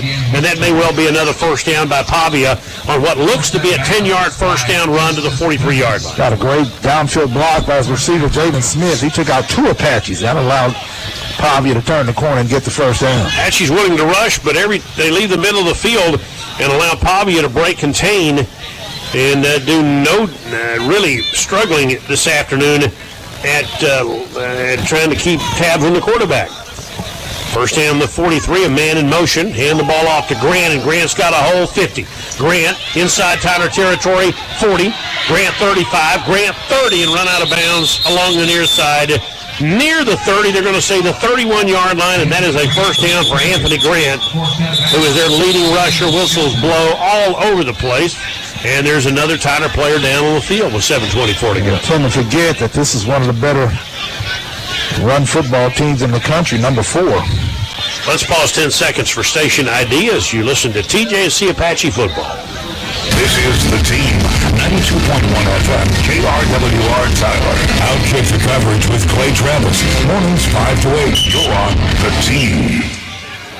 So an Apache is down after the run by Grant to the 31-yard line. And again, like you said, Kevin, they're averaging 263 yards a game. And the Apache is Tyler Robertson. They get him up, maybe a cramp. Hopefully that's all it is, being helped to the sideline. But Grant, who's, again, came in with nearly 700 yards rushing and 8 yards a carry, had a big one there to the 31. It looks like that they're starting to wear the Apaches down up front defensively, and they're just going to keep it on the ground, keep pounding away. Yep, from the 31-yard line, and the ball on the near hash. They lead 31-0, threatening to get more.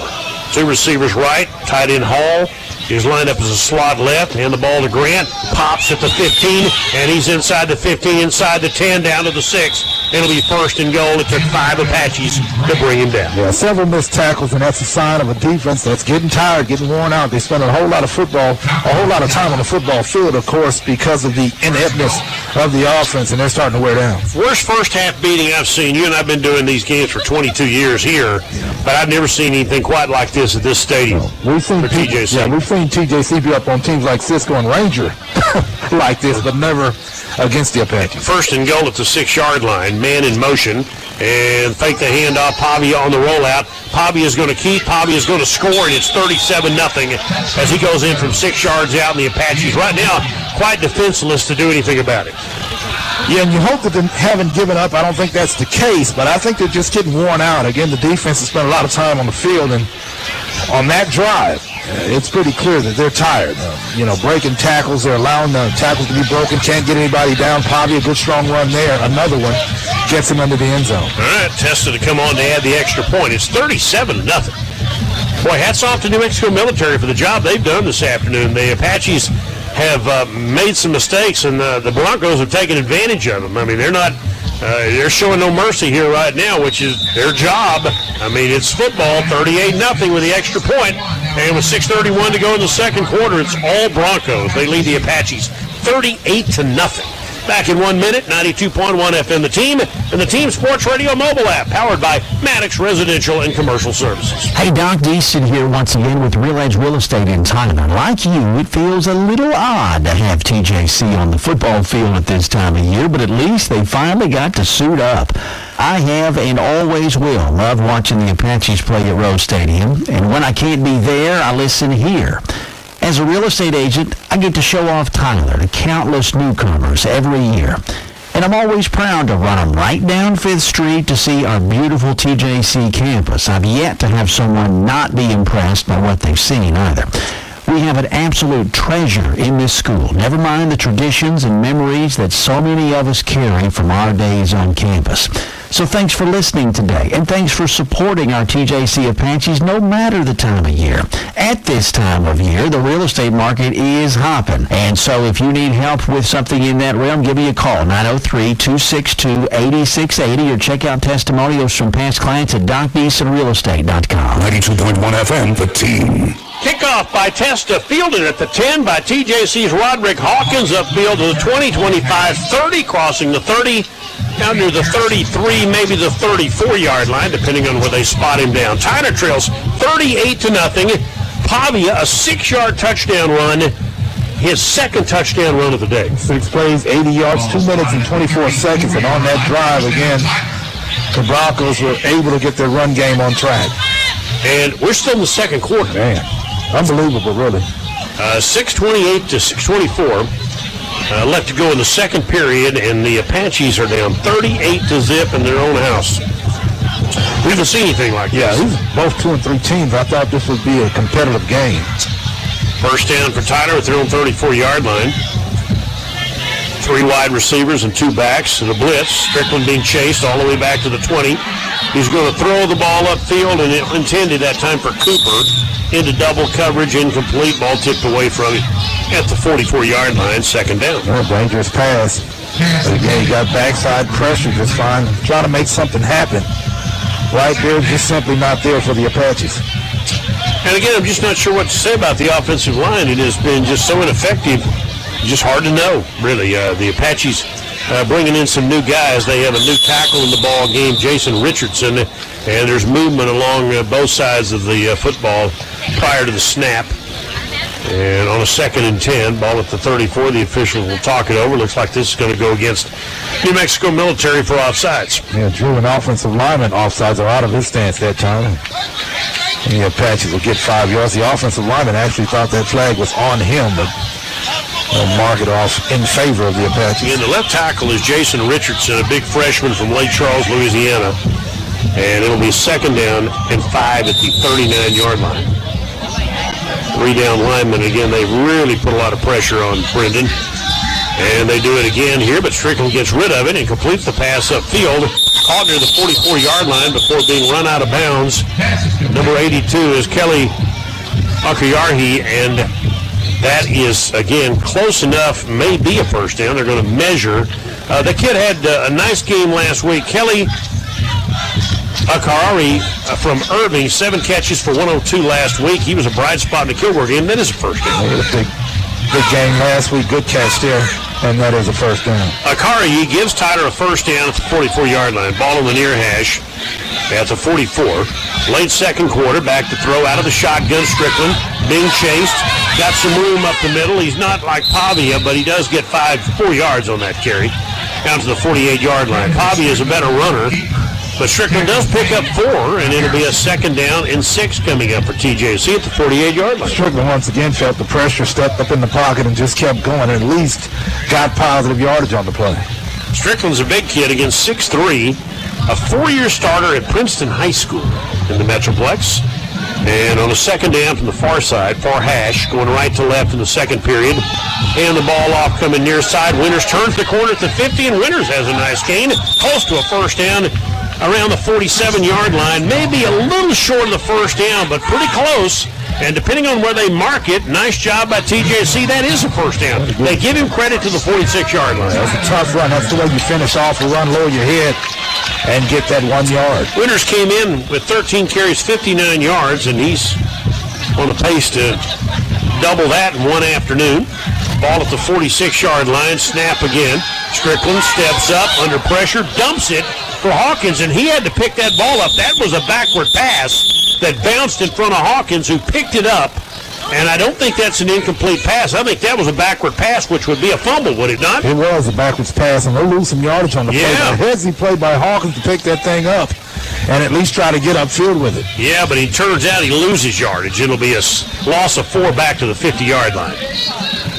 You know, again, Strickland needs to be more aware of what's going on around him. I mean, just throw the ball away. That's a loss of 4, 2nd and 14 at midfield. Snap the ball. Hand the ball off to Hawkins, and he is in big trouble back at the 45-yard line and loses 3 more. Wow. Loses 4 more. They can mark him at the 46-yard line. Yeah, a little frustrated. We've seen him do this a couple of times up at NEO where he just goes backwards and loses some yards on the play, not helped out by his offensive line there. He's a little frustrated right now. 3rd down and 18. We're down to 4:20 left to go mercifully in this first half. Tyler down 38-0 to New Mexico Military. 3rd and 18 at their own 46-yard line, going the wrong way. Ball in the middle of the field, 3 receivers wide right. One of their guys just jumped off sides, I guess. Didn't look like he made no contact. Right. Why Why would you throw a penalty flag? Was he drawn off? Unless it's against the Apaches. TJC may have moved. They're kind of looking that way. I don't know. Yeah, we'll wait. Yeah, I'm not sure. They shouldn't have thrown the flag against the defense. Yeah, I was going to say, the defensive guy didn't. He was back in time. That's got to be on the offense. And it is. Yeah, so that's 5 yards. That'll make it 3rd and 23 on the Apaches with 4:07 to go. Yeah, nothing going well for the Apaches at this moment. I've just not seen anything like this. Yeah, it's me either. 3rd down and 23 at the 41-yard line. And so with Walker in as a tight end in the slot, they're going to kick it on 3rd down. And it's going to bounce at the 31-yard line and take a roll back upfield to the 35. And the Apaches just punted on 3rd down. That's a white flag right there, isn't it? Well, one of the fans, if you can pick him up, he's hollering, it's 3rd down. It's 3rd down. So not sure if they meant to kick it on 3rd down, but they did. Okay. Yeah, you can hear that. I can hear that. Let me turn the crowd mic off, okay? Okay, and it's a New Mexico Military's ball at the 35-yard line. Yeah, sometimes that field mic is not the best idea, is it? 1st down at the 35-yard line kind of threw me off a little bit, too. 3 wide receivers, slot left, and a keeper this time. They got a new quarterback in the game, and he runs a long one against Tyler down to the 40-yard line. Chandler Gallband out of Little Elm, Texas. Ran the option that time and hung about a 25-yard run on the Apaches.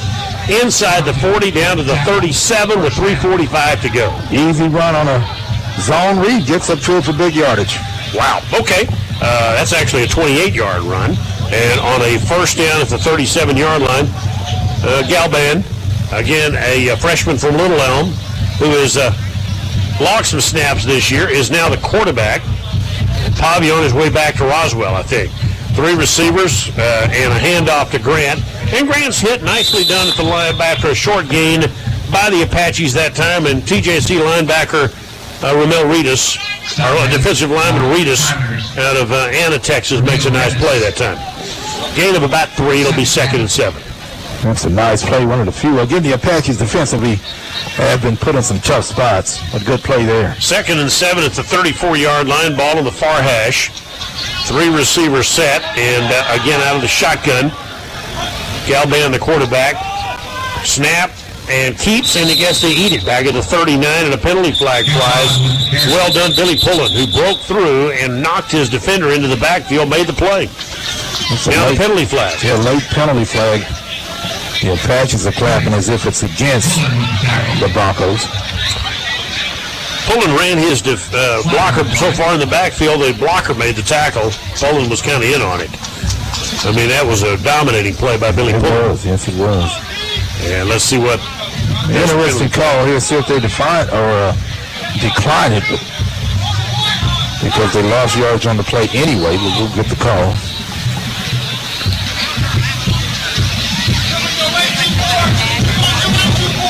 So it looks like they'll decline it. Probably the right decision. They lost yardage on the play anyway, and this will be 3rd down. All right, so it'll be 3rd down and 12, right? Should be. 3rd and 12 back at the 39. Fans are a little restless. You can probably hear them in the background. Heard some of this last week as well against Kilgore, and so, yeah. 3rd and 12 at the 39. Far side to short side. Late 2nd quarter. 38-0 New Mexico Military would lead and threaten to get more. Tyler with 3 men up and a stand-up defensive end. Long count. Galban, the backup quarterback, is in the game. He steps up and throws the ball as he's hit downfield, and it's intercepted by Bickham, but he's out of bounds. It won't count. It'll be 4th down. It'll be 4th and 12. Again, he was hit as he delivered the ball, and Bickham, who already has 2 picks this year, had his 3rd there, except he was out of bounds. And so with 2 minutes to go, they'll send the punt team out. Robert Cole, their punter, who hasn't had to do a whole lot today, will come out and kick the ball away with 2 minutes left in a disastrous first half for Tyler. Another word for it. Great job. Good pressure on the quarterback. Forced him to throw that thing away. And forced a bad pass at the very least and then have to punt it. Cloudy afternoon. No drizzle right now, but again, a cloudy afternoon with temps in the high 60s. And cold to kick it away. Kick is high, and this ball will bounce at the 5-yard line and will be down inside the 5. Everything else has gone wrong for Tyler. That ball just died like a 9-iron at about the 5-yard line and was down immediately by the New Mexico Military Broncos. And so Tyler will start at their own 4-yard line with 1:49 to go in the first half. Yeah, plenty of time for them to, you can't turn the football over here. They still have all 3 timeouts, and just be careful with the ball here. Yep, that would be nice. Anything on the board for the Apaches would be a start. Be hard to win this game today, but they need to kind of show some pride here, don't you think, Kevin?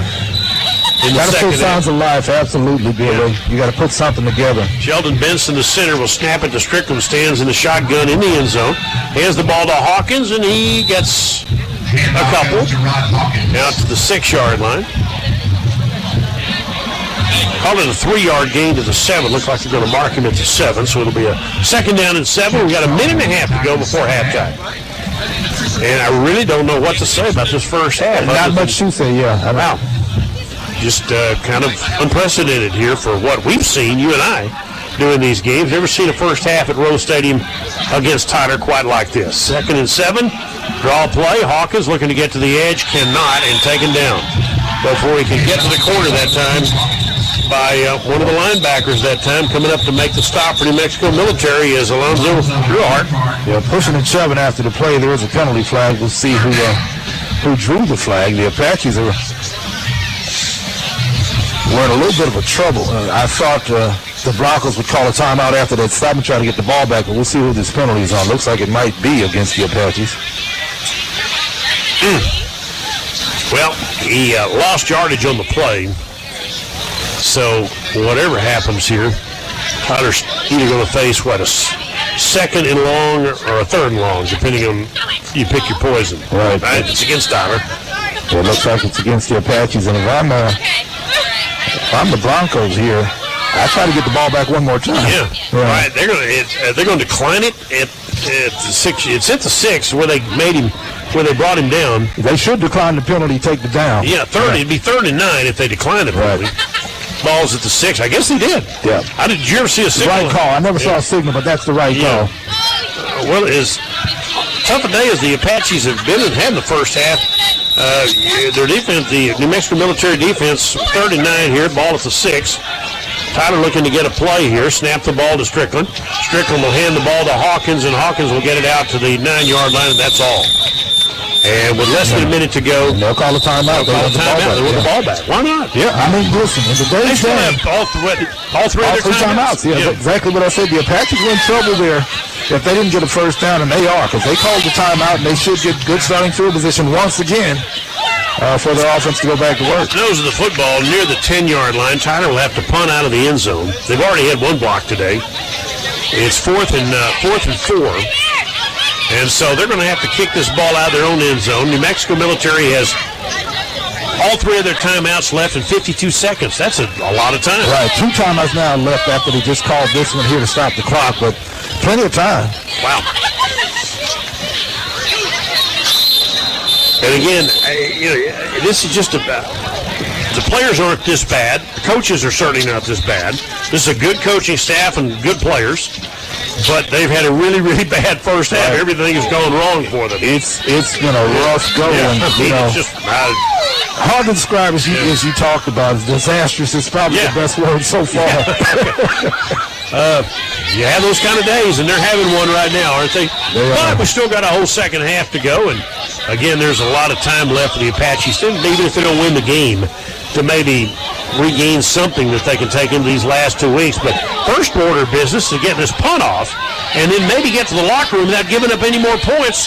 And it's an end-over-end kick. Ball bounces at the 40 and takes a big roll. How about Hamilton Williams? Boy, that's the way to kick a football out of the end zone. A low-line drive that bounced at the 45 and took another 19-yard trip down the field to the 36-yard line.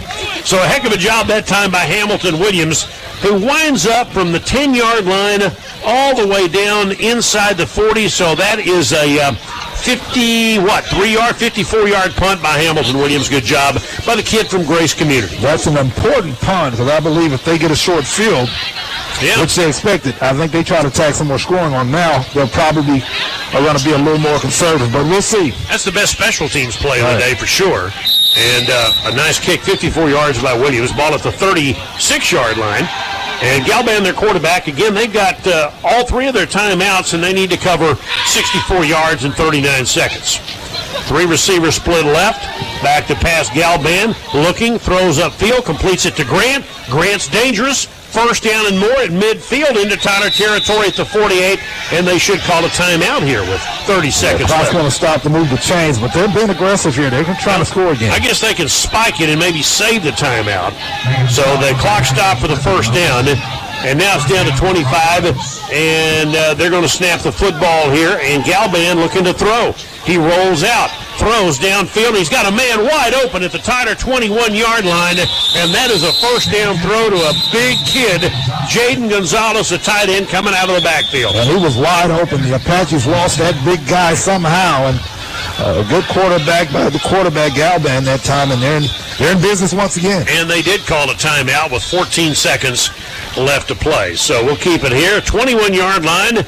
First down with 38-0 up on the scoreboard by New Mexico Military, and we show them with one timeout left. Yeah, one timeout. They took the first one after the change of possession. Okay. To stop the clock. All right, did stop. Okay, all right. So one timeout left at 14 seconds. Left. All right, but that's still, they're in field goal range now. Field goal range at least, and that's what they'd like to tack on a little extra again. In today's ball game, it's a tall ask for they ask the Apaches to come back from where they are, but I think you keep scoring right now. The Tyler plays at Blinn next week, and then home against nationally ranked Cisco in 2 weeks, and then that'll wrap up the season. The Apaches are not going to win the league. We know that at 1-3 coming in today, but my hope was that maybe they could generate some momentum and maybe run the table for the rest of the year, but and have a winning season. Yeah. That was my hope. But come off of the season at least with a winning record. All right, here we go from the 21-yard line. 14 seconds left and a timeout on the board. Galban, the quarterback, has Grant in the backfield. Tyler blitzes. Galban throws it down the near side. It's going to be a jump ball, and that ball is knocked away.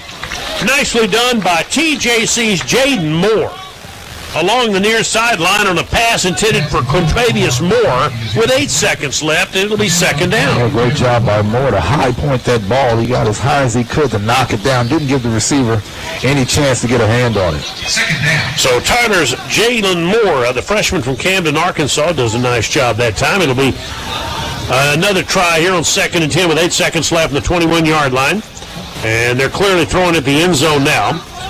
Grant in the backfield, Galban the quarterback, looking to throw. Tyler blitzes again. He throws it down the far sideline. The same thing, and Bickham picks it off. Picks it off with 2 seconds left. Taj Bickham's third interception of the year. Stalls the New Mexico Military drive, and the Apaches take over, and that's something to take into the locker room and say, good job by TJC's defense. Yeah, big play there. It may not seem like much being down 38 points, but they were looking to score some more, and so good job by Bickham to come away. Great coverage to get his body around and come away with the ball.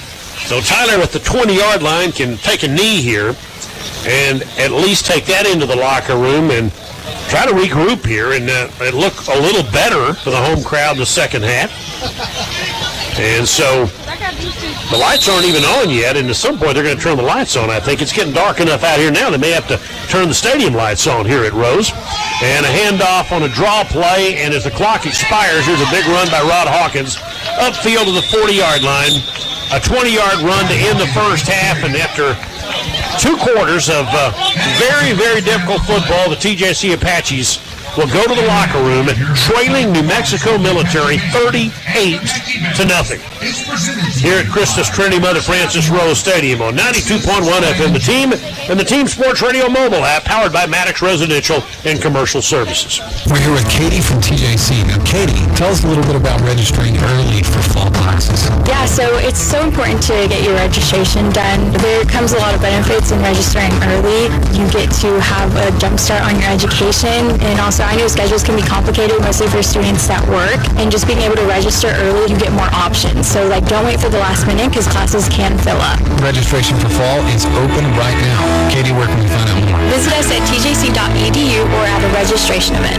Hi, it's Doc Deason with Real Edge Real Estate in Tyler. Thanks for being part of today's TJC football broadcast. What a treat it is to have the black and gold back on the field and on the air. No matter the time of year, it's always fun to pull for our Apaches, but I think it's a little sweeter this time around. By now, real estate's run wide open, so if I can offer some help to you, feel free to give me a shout. 903-262-8680. That's 262-8680. DocDeasonRealEstate.com.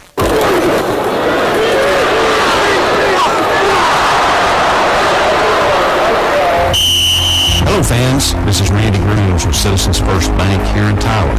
Have you ever wondered where to start when getting ready to purchase that new home or commercial property? Or how to refinance an existing home or business loan? At Citizens First Bank, we specialize in dealing with people like you, helping to simplify the loan process. We will work with you to find the loan product that best fits your personal or business needs and follow it through to a prompt closing. Give us a call first at Citizens First, 581-1900, and come see what it's like to bank with the only A-plus rated bank in East Texas, where we always service the loans we make. Citizens First Bank on the Southeast Loop in Tyler. Member FDIC, equal housing lender, and on the web at citizensfirstbank.com. There used to be this thing called service stations where you got gas, and they actually pumped it for you. They washed your windows, lifted the hood of your car, checked your oil, your water, all your fluids, and they talked to you. You don't find these anymore, but you do find a full service station at Jim's Jewelers. I'm Judy of Jim's Jewelers, your full service station for your jewelry. We come up to greet you when you walk in. We gladly take any jewelry and check it for you, like they used to check the fluids on your car. We check prongs, tips, make sure your chains aren't getting all twisted. We make sure everything with your jewelry is running properly, and we do it with a warm smile and a sincere thanks for stopping in. You're always welcome at Jim's. To get your jewelry serviced, to buy your next beautiful piece, or just to visit, stop in anytime at Jim's Jewelers, your full-service jewelry station. Come by Jim's Jewelers today, 2009 Old Troop Highway in Tyler. 92.1 FM, the team. Halftime at Rose Stadium. It's 38-0 New Mexico Military. Tyler's had 2 interceptions, a short punt, a block punt. The New Mexico Military even had a pass to the goal line stripped by an Apache, but recovered by one of their own guys for a touchdown. And the Apaches have given up 2 touchdown runs to the quarterback, Pavia, and have been able to generate virtually no offense on their own, and they trail 38-0 at the half. Not seen anything quite like this for TJC in a home game, but a rough afternoon. But again, 2 more quarters to try to get things right for the Apaches. They trail New Mexico Military 38-0 at the half. Coming up, we'll visit with TJC baseball coach Doug Wren after this timeout on 92.1 FM The Team. We've got Katie from TJC in the studio. Now she's a sophomore and a TJC orientation leader. Katie, what are some of the benefits of registering for May and summer classes? Yeah, so the benefits of registering for May and summer classes are that you just get a jump start on your education. So you can start knocking out classes and you won't feel so overwhelmed during the spring and fall trying to get so many credits in. May and summer registration is open right now. Katie, where can we find out more? Visit us at tjc.edu or at a registration event. Hey, Doc Deason here once again with Real Edge Real Estate in Tyler. Like you, it feels a little odd to have TJC on the football field at this time of year, but at least they finally got to suit up. I have and always will love watching the Apaches play at Rose Stadium, and when I can't be there, I listen here. As a real estate agent, I get to show off Tyler to countless newcomers every year. And I'm always proud to run them right down 5th Street to see our beautiful TJC campus. I've yet to have someone not be impressed by what they've seen either. We have an absolute treasure in this school, never mind the traditions and memories that so many of us carry from our days on campus. So thanks for listening today, and thanks for supporting our TJC Apaches no matter the time of year. At this time of year, the real estate market is hopping. And so if you need help with something in that realm, give me a call, 903-262-8068. Or check out testimonials from past clients at DocBeesonRealEstate.com. For over 50 years, Jeff Billings and Billings Tire Service have provided complete car care service to East Texas, and they continue to do so with your health and safety the #1 priority. The waiting area at 2150 West Grande Boulevard is sanitized and rearranged to ensure social distancing, or you can stay in your car during the service. Employees are taking added safety and sanitary precautions. Leave your keys in a drop box if needed. Both pickup and drop-off are available. Quality car care service with health and safety as top priority. Billings Tire Service, 561-JEFF, and BillingsTire.net. Cash on the spot, American Gold and Diamond, jewelry, silver, coins, and gold, bring top cash right away. American Gold and Diamond Exchange now has 2 convenient locations on 5th and Fleschel in Tyler, and the American Gold and Diamond Exchange Rare Coin and Bullion Investment Center on South Broadway across from Wagner Cadillac. American Gold and Diamond is the East Texas market maker for gold and silver bullion and rare coins. American Gold and Diamond Exchange sets the bar, giving the highest dollar for unwanted jewelry. American Gold and Diamond Exchange pays cash on the spot, no matter the size of your transaction. If you're a collector, an investor, looking for a unique gift, or you need money fast, trust the team that delivers. American Gold and Diamond Exchange with 2 Tyler locations, 5th and Fleschel and South Broadway across from Wagner Cadillac. On the web at TylerGoldBuyer.com. That's TylerGoldBuyer.com. 92.1 FM, The Team. Welcome back on our halftime show. As we know, to continue this crazy spring football season, it's also baseball season. That's more natural. It's spring. We should be playing college baseball. And the number 2 ranked TJC Apaches are hosting Navarra this afternoon at Mike Carter Field. And Doug Wren is with us, the head coach, now in his 12th year, 4 national titles, and won another one as an assistant coach with the Apaches. And Coach, the regular season is winding down. This week is the final week of what has turned out to be a pretty good regular season for the Apaches. Yeah, it has been. I appreciate you having me on, and it's been a really fun spring for us, and obviously a little bit different now playing in this conference that we were playing in back in 2002, many years ago, and me as a player. So it's been really cool to be back in that conference and be playing against some of those schools, and we've been fortunate to put together a pretty nice little spring here, and hopefully we can cap it off today against Navarro. All right, talk to me about the conference. Tell me about what the league looks like now. Yeah, so a little bit different from when I played in it back in the early 2000s with Lon Morris and Texarkana, and so it's comprised of Panola, Navarro. Angelina will be back in it this next year after taking a year off due to COVID. Bossier Paris, and Northeast Texas Community College. So we make up the 6, and it's been wonderful for us because fortunately we sit right in the middle of all those schools. So our longest trip is a 2-hour bus ride up to Paris, and so everything is within 2 hours of us, and so just the travel to just the managing the schedule and everything has just kind of been really nice for us and a great change of pace. You're still at D3. Just talk about, you play a lot of D1 schools. Just break it down. Navarro was D1 for a long time. Are they now D3? No, they are Division I. All the teams in that conference are Division I and able to give scholarships. And so we've had, we've been fortunate to put together some pretty nice teams here, and so for us to be able to do what we've done against some scholarship opponents is it's just a tribute to the guys here in this program and the things that they do on a regular basis, coming to prepare every day. And so it's been a good year for us, and we have a really talented group, and so it is a unique situation being a D3 competing in a Division I baseball conference, but our guys have been up to the challenge, and Navarro sits in first place. They're a couple games ahead of us, and so hopefully if we have a good weekend, I think there might be an outside chance that we could win that conference this year, which would be a huge feather in the cap, and obviously doesn't mean anything when we get to postseason. They kind of go their way, we go ours, but it would be really cool for this class, especially a lot of these guys just being their third year because of COVID, coming back and really just a tribute to them and their hard work.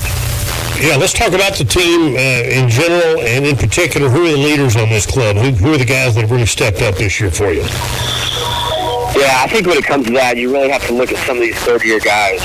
Guys that have been around the program for a while. Guys like Jacob Johnson, Heath Hood, from White Oak, Miguel Vega, from Brook Hill.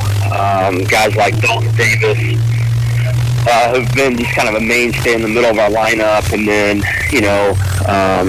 what's been nice is we've got a guy, Cooper Rawls from Hallsville, is now back in the rotation, and he's been out for the majority of the year, and so he's going to give us a shot in the arm coming down the stretch. So I think you look at guys like that have just, this is their third year in the program. They lost in a super regional their freshman year. Obviously last year we weren't able to finish, and so, those guys have come back and just, very hungry and very excited to kind of get back on the field, and they've certainly kind of steered the ship for us this year. All right, let's talk about the playoffs now. Again, you'll be playing D3 only once the postseason starts. And when does it start? How does it work this year? Yeah, so we'll start next week. We'll have a 14 regional that we'll host here in Tyler, and so we will have 3 other teams come down. It'll be a double elimination bracket, and so if we win that, we should be able to host the next round, which would be a 2-team super regional. So a couple of years we just kind of adopted the same type of format as the big NCAA Division I's do, with the 14 regional, super regional, and then that gets you a World Series berth. And so because of some of the success we've had on the field this year, especially against Coastal Bend in that series, we get to host. The road to Tennessee kind of goes through Tyler now, which is obviously nice. So. And you've had a chance as a head coach to do it 4 times, raise the championship trophy 4 times, once as an assistant. That's always the goal. How cool would that be? How much fun is it to do that?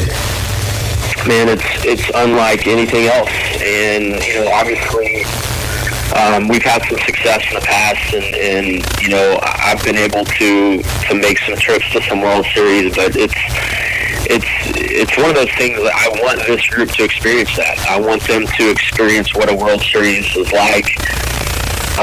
Like I said, this freshman or this third-year sophomore class just missed out on an opportunity in 19, and then we felt like we had a pretty good team last year, and then now kind of back and on mission. And so as a coach, you just want it so bad for your players, and you want them to experience that, because there's nothing like it playing in an 18 double elimination bracket in Tennessee and on a great playing surface, and you're trying to be the last man standing. And so certainly would love for this team to be able to experience that, and it's an extremely talented group, and I feel if we play our best baseball, we should have an opportunity to get there and then see what happens. There you go. That's Apache baseball coach Doug Wren, and our halftime show continues after this timeout. We've got Katie from TJC in the studio. Now she's a sophomore and a TJC orientation leader. Katie, what are some of the benefits of registering for May and summer classes? Yeah, so the benefits of registering for May and summer classes are that you just get a jump start on your education. So you can start knocking out classes, and you won't feel so overwhelmed during the spring and fall trying to get so many credits in. May and summer registration is open right now. Katie, where can we find out more? Visit us at tjc.edu or at a registration event.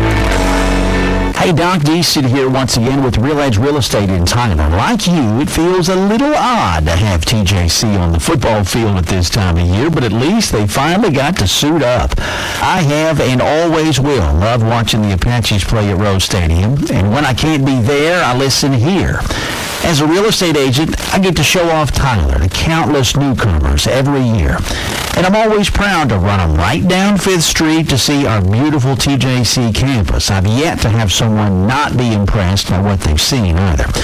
We have an absolute treasure in this school, never mind the traditions and memories that so many of us carry from our days on campus. So thanks for listening today, and thanks for supporting our TJC Apaches no matter the time of year. At this time of year, the real estate market is hopping, and so if you need help with something in that realm, give me a call, 903-262-8680, or check out testimonials from past clients at DocDeasonRealEstate.com. All across East Texas, 7 days a week, there's a Maddox man ready to answer your call for those untimely AC problems, electrical malfunctions, and the always never fun plumbing issue. No matter where you are in East Texas or what time of day it may be, there's a Maddox man ready to answer your call. Visit MaddoxAC.com. AC, electrical, plumbing, Maddox residential and commercial services. Your home or office air, heat, electrical, and plumbing systems are mostly out of sight, hopefully not out of mind. Neglect of these systems can lead to unexpected and likely unnecessary expense in the future. With the Maddox Comfort Plan, you can avoid many large and unexpected expenses, ensuring your AC and heat, electrical, and plumbing systems are performing efficiently all year long. Contact us today and let's discuss a Maddox Comfort Plan for your home or office. Visit MaddoxAC.com or call 903-592-6531. Trust Maddox. Texas license TECL 18026. When it's time for Jersey Mike's to make a really great sub, a deli slicer is how we do it. Fresh sliced and made right in front of you is what we've always done. It's what we've been doing. It's what we're always gonna do. Because meat and cheese, deli sliced thin, piled high and made to order, is just how a great sub should be done. So what are you doing? Jersey Mike's. Be a sub above. 92.1 FM, the team. At Christus Trinity Mother Francis Rose Stadium, the lights are on here on an overcast, not yet really a drizzly afternoon, but it has been a bad afternoon for the Apaches. Down 38-0 at the half. Kevin Simon alongside, and the stat sheet reflects it. Yeah, as you can imagine, the Apaches have been outgained by the Broncos, 331 yards to 97. They have 201 rushing yards, 130 passing. Again, for 331, the Apaches 63 on the ground, 34 passing, a total of 97 yards. Pavia, the quarterback for the Broncos, the leading rusher for the game. He has 91 yards on 10 carries, 2 touchdown runs. He is also 5 of 10 for 87 yards and 2 touchdown passes. And the leading receiver is Moore. He has the 1 catch for a touchdown that went for 50 yards. For the Apaches, not much on the ground, again, 63 total. Leading rusher is Hawkins, 15 carries for 23 yards. I'll make that. And Winters, 5 carries for 35. Strickland's 5 of 15, 2 interceptions on the day, 34 yards. The leading receiver for the Apaches, Jackson, 1 catch, 14 yards. And I'm sure the Apache coach is saying at halftime, hey, guys, time to show some pride. May not win this game today, but still 2 to go, and let's show some pride here. This school has a lot of tradition and a lot of pride, and they're in their own stadium. To be down 38-0 has to hurt. But as we get ready for the second half, the Apaches and the Broncos about to come back out, and we will too after this timeout on 92.1 FM The Team. We're here with Katie from TJC. Now, Katie, tell us a little bit about registering early for fall classes. Yeah, so it's so important to get your registration done. There comes a lot of benefits in registering early. You get to have a jump start on your education, and also I know schedules can be complicated, mostly for students that work, and just being able to register early, you get more options. So don't wait for the last minute because classes can fill up. Registration for fall is open right now. Katie, where can we find out more? Visit us at tjc.edu or at a registration event. Hi, it's Doc Deason with Real Edge Real Estate in Tyler. Thanks for being part of today's TJC football broadcast. What a treat it is to have the black and gold back on the field and on the air. No matter the time of year, it's always fun to pull for our Apaches, but I think it's a little sweeter this time around. By now, real estate's run wide open, so if I can offer some help to you, feel free to give me a shout. 903-262-8680. That's 262-8680. DocDeasonRealEstate.com. Hello fans, this is Randy Williams with Citizens First Bank, where we want to be a part of your winning team. We appreciate the value of loyal fans who always support their team, And at Citizens First, you will always talk to a real person who knows your name and is willing to assist you with any of your banking needs. Our team includes a reliable staff that is ready to put you first. From personal and business online banking to remote deposit capture, we offer the latest in new account technology that will keep you and your business in the game and save you valuable time. Come and see what it's like to do business with the only A-plus rated bank in East Texas, where we'll help you score a touchdown and put points on your financial scoreboard. Citizens First Bank on the Southeast Loop in Tyler. Member FDIC, equal housing lender, and on the web at citizensfirstbank.com. So you know you're going to marry this girl. She is the one, the only one. You know it, zero doubt. You want her. You want her bad for now, forever, and ever after. And you know you're going to get the diamond at Jim's Jewelers. It's the place. She loves it here. And so from Jim's Jewelers, her diamond will be. Zero doubt on that. But you worry. When you propose, will you get tongue-tied? Will your vocal cords stop working? Will whatever words you memorize disappear and your mouth opens and nothing comes out? Or maybe even worse, all this gibberish comes out. Will you, let me see, I can't remember, where are we? Boy, you look beautiful tonight. I'm Judy of Jim's Jewelers, and let me promise you this. When you propose with a diamond from Jim's Jewelers, you actually don't have to say a word. Just show her the diamond. You'll hear yes in microseconds. As for that gibberish, no worries. She understands your gibberish. 92.1 FM, The Team. Bill Coates and Kevin Simon, Christus Trinity Mother Francis Rose Stadium and Earl Campbell Field. The Apaches trail the Broncos from New Mexico Military 38-0. It was a first half that obviously had very little go right for Tyler. Again, 2 picks, a blocked punt, a short punt, a fourth down fumble. Tyler in New Mexico Military Territory, a fourth down fumble that was recovered at the 50-yard line that led to a touchdown. I don't know, Kevin, there's just about everything that could go wrong did go wrong. Absolutely, yeah, that was the case in the first half, and now for the Apaches to open up the second half, they have to, just take one possession at a time, try to get some positive things happening. And again, New Mexico Military is kicking off. They won the toss, they drove down, had a long kickoff return, got nothing out of that. Their first try to score, the field hit the upright. So the Apaches actually got off to a decent start defensively, and then trouble really after that, and their offense put them in bad spot. The kickoff fumbled by Tyler, but picked up at the 10-yard line. Jalen Moore going left, and he's got some room, 25-30. How about Jalen Moore to the 40, 45-50, to the 40, 35-30. Moore still on his feet. He may go to the 15, to the 10, 5, touchdown Apaches. Jalen Moore goes 100 yards with a kickoff return, and that's the way to start the second half. Well, after he muffed the kick there, I thought, not a good start to the second half, but he made up for it. A couple of great moves to get free and up the left sideline for the score. Well. That's fun. Jalen Moore just returned the second half kickoff for a touchdown. 38-6 with the extra point to come, and all of a sudden, there's a little life on that Tyler sideline down there. Well, they got exactly what they needed, and hopefully that'll spark them going forward. Still a big hole, but you couldn't ask for a better start. Well, again, the Apaches need, if nothing else, just to win the second half, even if they don't win the game. Not that the game's over, it's not, but if they could play well in the second half, they still got 2 more games to go, and they're at home. You can't just lay down at home. And Yavarino's extra point is up and good, and so how about that? 18 seconds into the second half, the Apaches get points on the board, and they trail New Mexico Military 38-7. Back in 1 minute on 92.1 FM, The Team.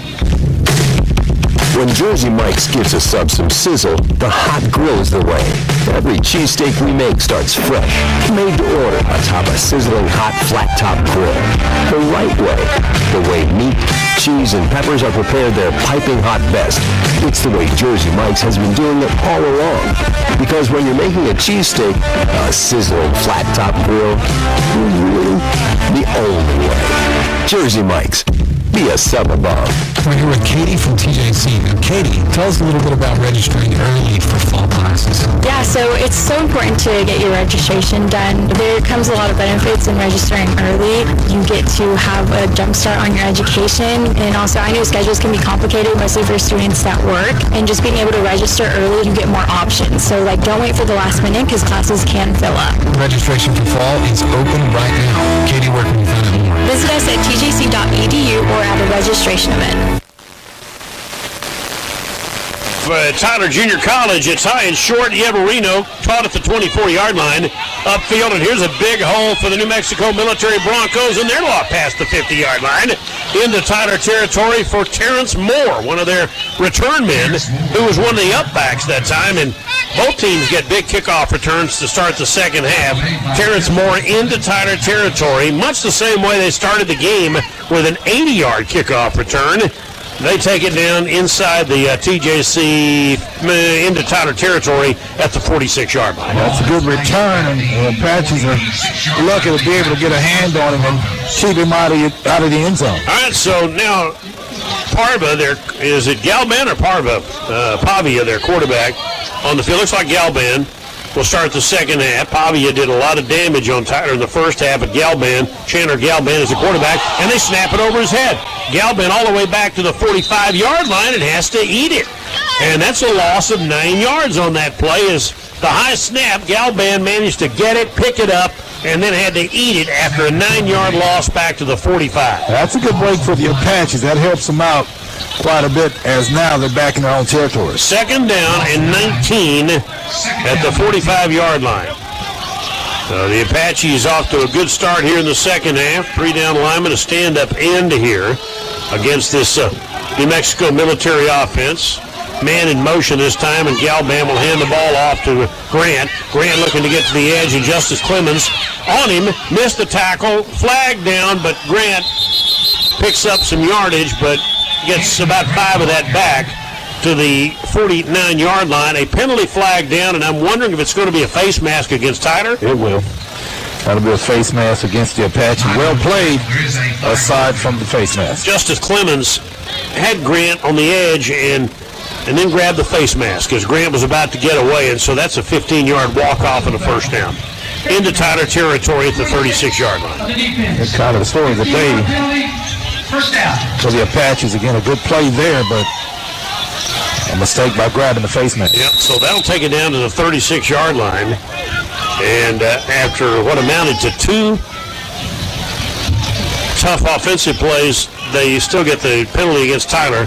And on the first down at the 36-yard line, hand the ball off to Grant. Stutter step at the line of scrimmage, and another penalty flag down. He gets about 4 inside the Tyler 35-yard line, but a penalty flag. This looks like holding against the New Mexico Military Broncos, does it not? It did to me, but the officials taking the time to make this call, I think it is against the Broncos. Yeah, holding against the Broncos.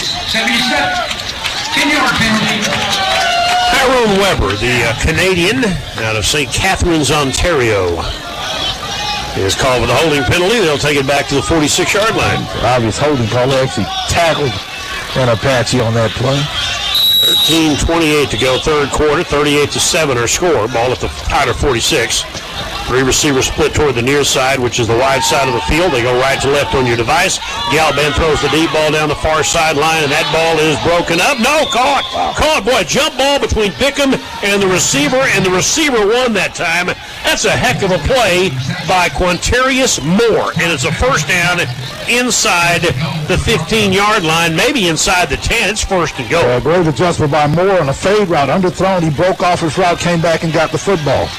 Well, Bickham had a pick in the first half, but that time Moore won the battle. It's first and goal at the 8-yard line. Galban throws the fade to the far side, and this intended for Moore with Bickham covering, goes out of the back of the end zone. It's way overthrown, second down. That's good coverage by Bickham as well, but not a shot, not even a shot for the receiver on that play. It's a bad pass. We talked to Bickham on the pregame show. I enjoyed talking to him. He's originally from New Orleans, played some high school football at Allen High School, and he has 3 picks this year to lead Tyler. Pretty good-looking young player, as a matter of fact. And on a second and goal at the 8-yard line, ball on the far hash, 2 receivers split wide to the near side and 1 to the right.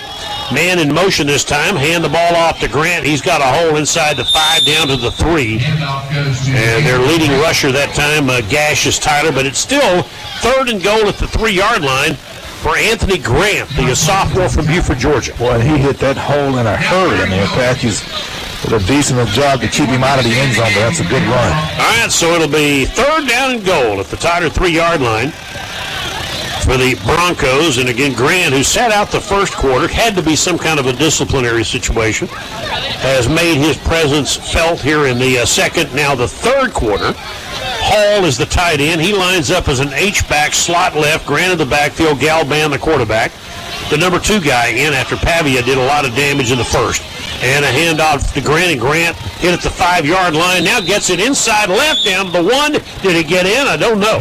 I'm not seeing a score indication, and he is down inside the 1-yard line. It'll be 4th and goal. Yeah, that's a nice run by Grant, though. Should have been caught for a loss, but found enough in the opening to get positive yardage. They're going to keep the offense out there. Yep, ball near the goal line, about inside the half-yard. Inside a half a yard. Hall lines up in the backfield. Galban under center. Grant's the running back. 4th and goal inside the 1. Galban with a quarterback sneak. And did he push him in? No indication yet. And the Apaches and the scrum continues. Touchdown, Galban. They let it go on for a while as the offense pushed against the defense. Enough real estate to push Galban into the end zone for the touchdown. That was a great response by the Broncos after giving up that long kickoff return to score to open up the second half to go right back down the field. A lot of pushing and shoving going on after the play. The Apaches have to be careful here, but a nice response by the Broncos. Galban gets credit for the touchdown, their 3rd quarterback score of the day. Galban lost his helmet. And after all of that, it is a New Mexico military touchdown. And the Broncos lead 44-7 with Testa's extra point to come. A lot of talking and pushing and shoving, as I mentioned. And it's still going on. The officials going to have to get control. But again, a great response by the Broncos. Got a big kickoff return to set it up. And Testa, who's been perfect today on extra points, will try it again. Here it's 44-7 with 11:39 to go in the 3rd quarter. Tyler returned the kickoff for a touchdown, and then an answer by the Broncos. And the extra point to come would basically give them a 38-point lead. After all that, they called delay a game or illegal motion on the extra point attempt. I'm not sure why the Broncos were taking so long to snap the ball. Yeah, me neither. Yeah, and then, and so one of their guys false starts. Yeah, so that'll can't take that long to snap the ball. Yeah, set them back, and it'll be a 25-yard extra point instead of a 20. And Testa, who, by the way, had a 31-yarder blocked on the very first possession of the game. Not blocked, but hit the upright. My bad, hit the upright. But otherwise, he's been solid this afternoon. The kick is on the way by Testa, and it is good. And so, with 11:39 to go in the 3rd, the Broncos lead the Apaches 45-7. We're back in 1 minute. 92.1 FM, The Team, and the Team Sports Radio mobile app, powered by Maddox Residential and Commercial Services. For over 50 years, Jeff Billings and Billings Tire Service have provided complete car care service to East Texas, and they continue to do so with your health and safety the #1 priority. The waiting area at 2150 West Grande Boulevard is sanitized and rearranged to ensure social distancing, or you can stay in your car during the service. Employees are taking added safety and sanitary precautions. Leave your keys in a drop-off if needed. Both pickup and drop-off are available. Quality car care service with health and safety as top priority. Billings Tire Service, 561-JEFF, and billingstire.net. We've got Katie from TJC in the studio. Now she's a sophomore and a TJC orientation leader. Katie, what are some of the benefits of registering for May and summer classes? Yeah, so the benefits of registering for May and summer classes are that you just get a jump start on your education. So you can start knocking out classes and you won't feel so overwhelmed during the spring and fall trying to get so many credits in. May and summer registration is open right now. Katie, where can we find out more? Visit us at tjc.edu or at a registration event. 92.1 FM, The Team. 48-7. 45-7 in favor of New Mexico military kickoff taken by Tyler at the goal line. Bringing it back upfield. This is Jalen Moore again. Last one returned 100 yards. This one, he's tackled at the 16-yard line. Galvan's 1-yard touchdown run, 45-7, New Mexico Military. 7 plays, 46 yards, 2 minutes and 57 seconds on that last scoring drive. Roswell, New Mexico, an interesting town. It is the site of the alleged UFO landing. And they tell me that they get 250,000 people a year in the summertime out there looking. They have a big UFO festival out there. And, of course, Los Alamos is not far away. The site of the detonation of the first nuclear weapon that helped end World War II is near the area as well, and that site can be visited as well. Here's a handoff to Winters, and on a draw play, Winters with a delayed draw picked up about 11, or right at 10, maybe 11, close to a first down that past the 25-yard line, and that is a gain, I think, of 10 yards and enough to move the stick. Pretty close. They're going to mark him yard That's a 9-yard gain, 2nd and 1. Good sidestep by Winters on the play. Nicely done, though. Strickland still in the quarterback for Tyler. Takes the snap, hands it off again. That should be a first down to Winters as he tripped up. Hole was big enough, but Winters got tripped up. Otherwise, he has a much longer run, but that does net the Apaches a first down at the 28-yard line. He's usually not that easy to bring down, but that one-arm tackle got him that time. But the Apaches still get the first down. At the 28-yard line. They need a lot here with 10:57 to go in the third quarter, down 45-7. They were down 38-0 at the half. Never seen anything quite like that for an Apache team in their own stadium. Strickland throws it down the left side. He's got a guy out there, Rimpert, but the ball was a little short.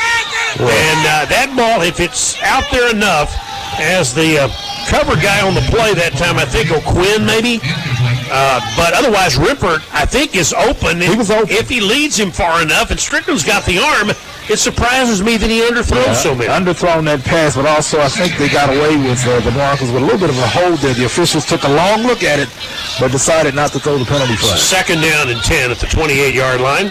Tyler goes left to right on your device here in the third quarter. Handoff coming to Winters, makes one guy miss and winds up picking up 4 yards on that play. Hit in the backfield, but made a man miss, broke a tackle, and picked up 4 yards out to about the 32-yard line, where it'll be a 3rd and 6. That's the Winters I know. He is tough to bring down. 204 pounds make that tough run there. Cooley, Rowery Bailey, and Justin Clark all split out left, ball on the near hash. And they've got Cooper to the near side, which is the short side toward the Tyler bench. Rod Hawkins back in the ball game and Strickland to throw. Blitz coming, that ball batted away. Intended for Hawkins on a screen pass.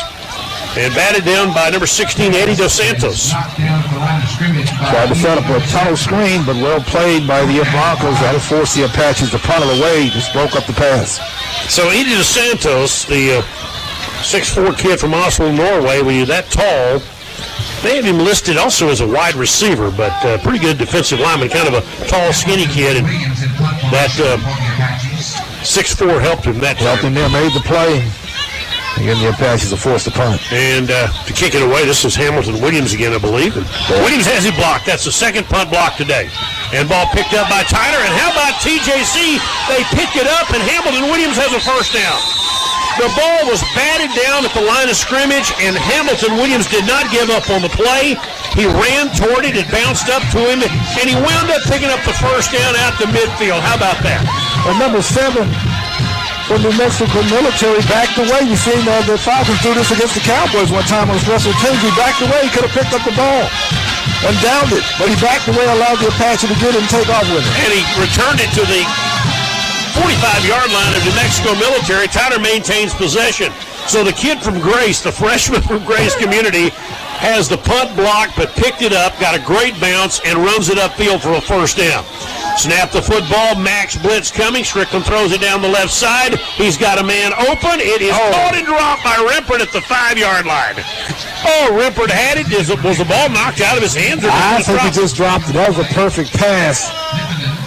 Well, you can't do it any better than that. Strickland, again, he has the ability to be accurate. I think that was an accurate pass. I think the receiver just dropped it. Oh, my goodness. Rimpert, the freshman from Chicago, I think had a chance to score a touchdown that time.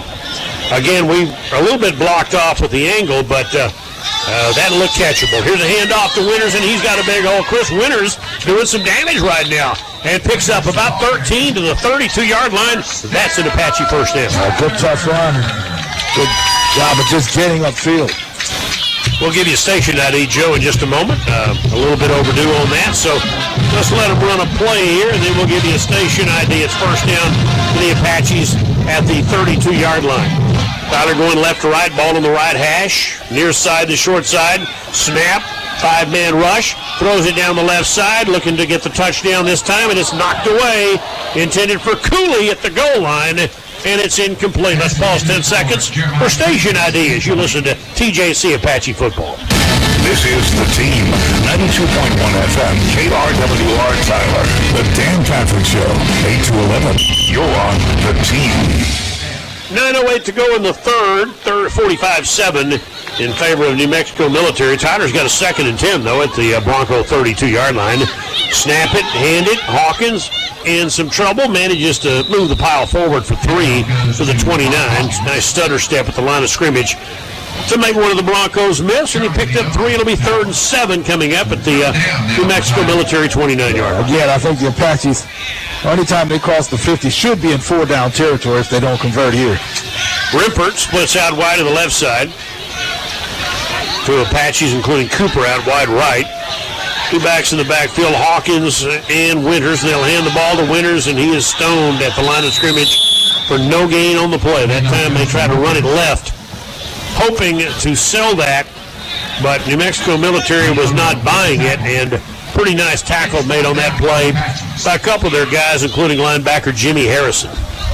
The Broncos attacked that play as if they knew what was coming. And of course, the Apaches will again keep the offense out there. They're always an opportunity or a chance for a quick kick, but we'll see what happens. Lost about a half a yard. Called it 4th and 8. It's a 30-yard line for the Apaches. 4 wide receiver, 1 back set here, 3 to the right side, back to pass, 4-man rush. Strickland steps up. He's going to try to run with it and has some room and gets it inside the 25-yard line, and with second effort and a hit at the end of that play, falls forward for what I think is a first down. He got just enough. They're going to spot it and give him the first down. Tough run by Strickland. Second double-digit yardage running the ball today for the Apache quarterback, and 2 first-down runs by Brendan Strickland. Nice job to the 22. It'll be first down. PJC threatening, 4 wide receivers. Looking, throwing left side. Fade down the far sideline. Short, intercepted. Intended for Rippert, and that pass is picked off by Larry, his 2nd of the day, and the 3rd Strickland interception of the afternoon, and it kills the drive. Yeah, just threw it there for grabs. Can't do it. Great coverage. You got a good drive working. You can't throw it up there for grabs, and he did. And that'll cost the Apaches. His 12th pick of the year. He has 14 touchdown passes, 12 interceptions, and that one, again, was intended to be a jump ball, and the Apaches lose the battle because the pass appeared to be a bit underthrown.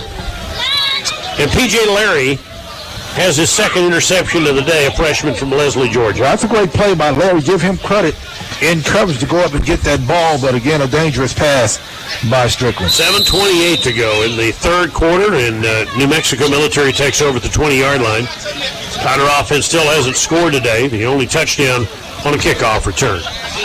3 receivers set, hand the ball off. Grant coming to the edge, turns the corner, 25-yard line, picked up 5, run out of bounds along the near sideline into the Tyler bench. 5-yard gain by Anthony Grant, who has a pretty good burst. He's not a burner per se, but can sure get to the hole in a hurry. Yeah, it was a smooth 5 yards.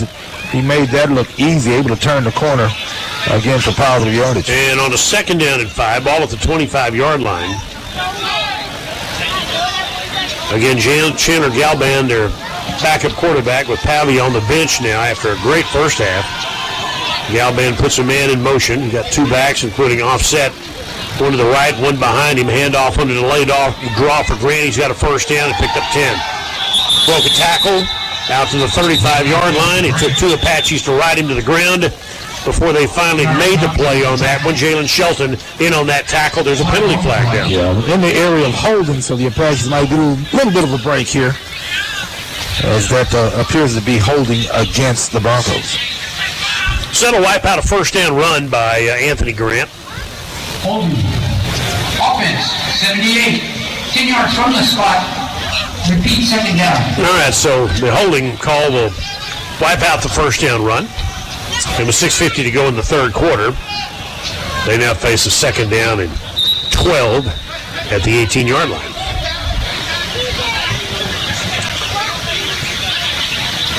And so Galban surveys this four-man Tyler defensive front here with two linebackers standing up right behind him. Two running backs in the backfield from the 18 on second down and 12. Galban with a long count here takes the shotgun snap, hand the ball off coming near side, and good job by Darian Thompson. No, by TJC. Yeah, that would be the points of Daryl Miner, who checks into the backfield and makes a nice play on Ty Thompson. For a loss of a yard, make that a gain of a yard. It'll be third down and 11, but nice one-on-one tackle by Daryl Miner, the freshman from Lake Dallas. That's a great job by Miners. He turned the ball carrier back inside and made the tackle, so good job all the way around. The Texas Tech transfer makes it third and 11. Ball on the near hash. A four wide receiver set with one back this time and no tight end. Tyler with three down linemen. Let's see if they blitz here on a third and probable passing situation. They will. And Galban has to, he's going to run with it. He managed to evade the rush and has the first down. Two Apaches ran right past him that time. Nobody put him on the ground. Left the middle open, and Galban takes it right up the near sideline into the Tyler bench for a first down at the 34-yard line. Galban didn't panic. As you mentioned, the Apaches had at least two, maybe three that ran right past him in blitz, and he just took a dash right upfield for the first down. All right, so they not able to get the offense off the field, and it's a first down at the 34-yard line. Ball on the near hash. Black pants, black helmets, white jerseys with silver numerals for the offense, and a handoff to Grant. And boy, that didn't work. Pullen was in the backfield and disrupted even the handoff. And then Grant ran into one of his own guys, and the Apaches put him on the ground. That's a loss of a yard. Pullen literally blew up that play as he smashed the running back as soon as he got the ball and knocked him down in the process. Well played. 5 minutes left to go in the third quarter. 45-7, New Mexico Military here at Rose Stadium. Yep, it's been a rough day for the Apaches. They're trying to get some momentum here in the second half, and they put James Neal, the middle linebacker, up as a stand-up end along that line of scrimmage. And Pullen's lined up over the center here on a second down and 11. Man in motion, fake the handoff to Thompson. Galban in some trouble, but the Apaches have not done a good job in quarterback contain today, and Galban's got another first down. They have let these guys just kill him. He runs it up to the 47-yard line. They get the pass rush on, but nobody sealing the edge or sealing the middle. And both these quarterbacks have killed TJC on running plays. Once they get out of the pocket, the Apaches have had a hard time handling them. That's a good, easy dash for Galban once again. As he steps up in the pocket, it just keeps going for another first down. To the 47-yard line. With 4.5 minutes to go, the drive continues for New Mexico Military. This time they go with two backs and three wide receivers. Tyler with a 4-2 look up on the line of scrimmage. Cornerbacks playing tight man-to-man, it appears. One of them, at least, on the near wing, playing pretty tight to the wide receiver. And on the first down, fake the handoff, and Galban on the late pitch to Thompson. He does, but there to get him is Justice Clemens after about a 2-yard gain. Late pitch that time by Galban to Thompson and Clemens. The freshman from Sweeney does a nice job to make the tackle after a short kick. Well played by the Apaches on that option play. They had everybody accounted for. Nicely done. Second down and 8 at their own 49-yard line. 45-7 the score. New Mexico Military with the lead in the ball. Far side to short side. Back standing left and right of the quarterback, Galban this time. Snap it to him. Hand it left side, Thompson. Thompson looking to get to the edge. Not quite able to do so. Tackled on the edge by the Apaches, and that's Bolden with the ball carry. And the Apache, Ronald Caldwell, the linebacker, made a nice play, and there's another Tyler player down. That's actually a loss of about a yard. It'll be 3rd and 8, and let's see who the injured Apache is. That was a nice the ball carried down from behind. There's an injured Apache. We'll get the number shortly. He's number 5. James Neal. Yeah, James Neal's okay. He's limp slightly off the field, but he's otherwise okay. He's Tyler's leading tackler this year with 37. He's had a really nice season. Sophomore from Paris, Texas. Again, in 3 months, they're going to turn around and do this whole thing again here in about 3.5 months. And it'll be a different-looking team because all the high school recruits will be here. So whatever happens for this season, you won't have to wait long to for redemption. 3rd down and 8. They're on 49-yard line. So 4 wide receivers set and blitz coming. Galban hit as he throws downfield, an incomplete pass. Oh, and he had a man wide open on that play, too. But the blitz made him deliver it perhaps a little sooner than he wanted to. And Dragan was the intended receiver, Sixten Dragan, out of Straubing, Germany. How about that? Sixten. Yeah, that's Sixten. I like that, man. But he was wide open. As you mentioned, the pressure caused a bad pass, but he's wide open. It's an easy score if they make the connection. So it's 4th down and 8 with 3 minutes to go in the 3rd. And Colt will come back in to punt. Haven't seen a whole lot of him today, but he will kick it away. Your Tyler goes for the block, not quite able to get close enough. Spinning kick will be taken by Bickham. Fair caught at the 16-yard line.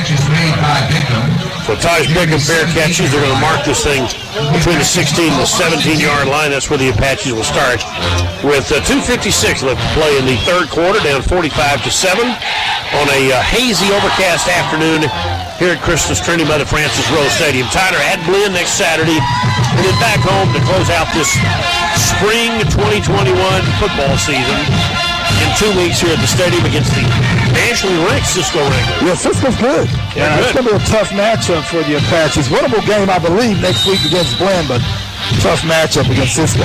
Tyler's going to have to play better than they have today, though. And handoff on 1st down is Hawkins, and he is wrestled down, twisted around, and thrown down that time by Blinn. Check that. We've got a new Tyler runner in the ball game. That is Kenneth Bivens, a freshman from San Antonio. First time I think I've called his name this year. Bivens with 1 carry. He'll come right out of the ball game. He wound up with no gain on that play. So it'll be a 2nd down. 2nd down and 10 to the 17-yard line. And a new quarterback in the game for Tyler, Landry Kinney, a freshman from Waco, is out there. And Landry Kinney is some trouble, and he's going to get knocked down and sacked at the 15-yard line. Got pinball between 3 white-shirted defenders that time, and any number of guys could have gotten credit for that sack, among them Chris Valdez, one of their defensive linemen. Kenny took several big hits on that one play. Got to learn to get down. Get down with your bad self. Get down with your bad self. He didn't on that play. $1.50 to go, 3rd and 12. Shotgun with 4 wides again. Winters in the backfield, and that ball is on the ground. And Benson, I think they may have it. I don't know. Yeah, it's their ball. Whatever happened, nobody was ready for it. Ball popped out of there. Benson went to snap it, and it's recovered by New Mexico Military. Tyler, were there, 4th turnover of the day? They had 4 last week against Kilgore, and 4 again today. Half of them moved, half of them didn't. Unfortunately for Tyler, the ball moved, and that on the ground. And falling on that football is Valdez, who made the recovery. And so the Apaches, already down 45-7 with $1.40 to go in the 3rd, now have the Broncos at the 17-yard line. And their 5th possession that will start on the Apache side of the 50. So the Broncos with Galban at quarterback line up at the 17, going right to left on your device here in the 3rd. 3 receivers set. They've got a tight end in the ball game lined up in the slot right. And Grant in the backfield, man in motion. Galban takes the snap, hands the ball to Grant. Grant gets to the edge, and I think he's going to score rather easily from the 5 touchdown. Grant from 17 yards. Only one Apache put a hand on him, and that's all she wrote. And with 1:34 to go in the 3rd quarter, it's 51-7. Yeah, Grant's got some good feet, man. He was able to bounce that outside, and as you mentioned, not an Apache really in the area. Just one got close, maybe a hand on him, but nobody else was near him. So Anthony Grant's 6th touchdown of the year, and the visitors break half 100 with another quarter and 1:34 left to play in this game, as they lead it 51-7. Tyler's offense does not have a score today. The only Tyler touchdown came on a kickoff return, as the extra point by Testa is good. Yep. A lot of pushing and shoving going on. And you get flag 1, 2, 3, 4, 5, 6. Everybody threw a flag that time. So one official short. We need one more flag to complete it. Yep. We ought to do it just for the heck of it.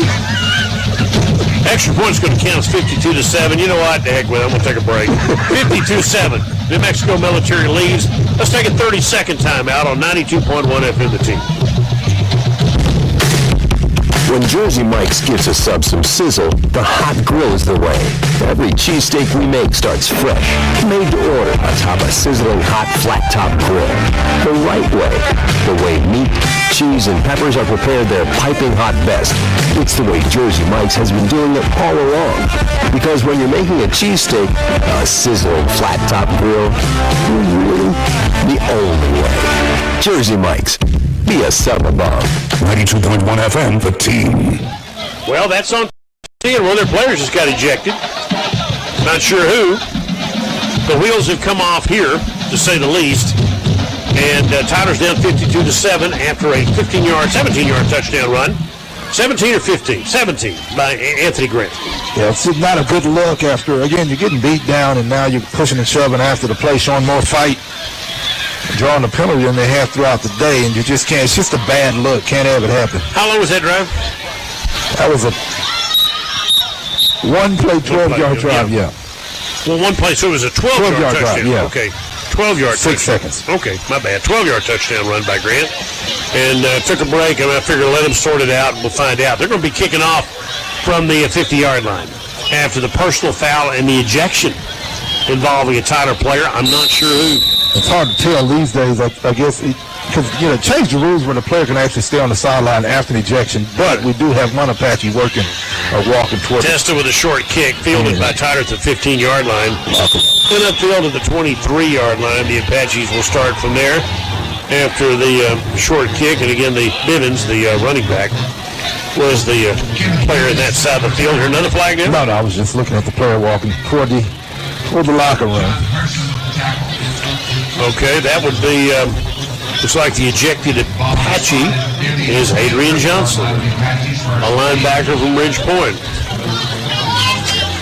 And so he has to be escorted to the locker room. And Tyler takes over. They're at their own 23-yard line. Landry Kinney, again, not as big as Strickland. Again, he's 0 for 2 passing coming in today.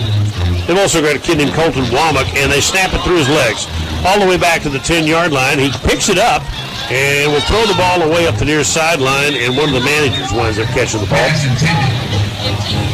Remember, Tyler's working on his third center this year. Sheldon Benson was not the original starter. Jaquan Lyons got hurt. Then Echeverria did it, and they decided that Benson would be the center and Echeverria would play guard.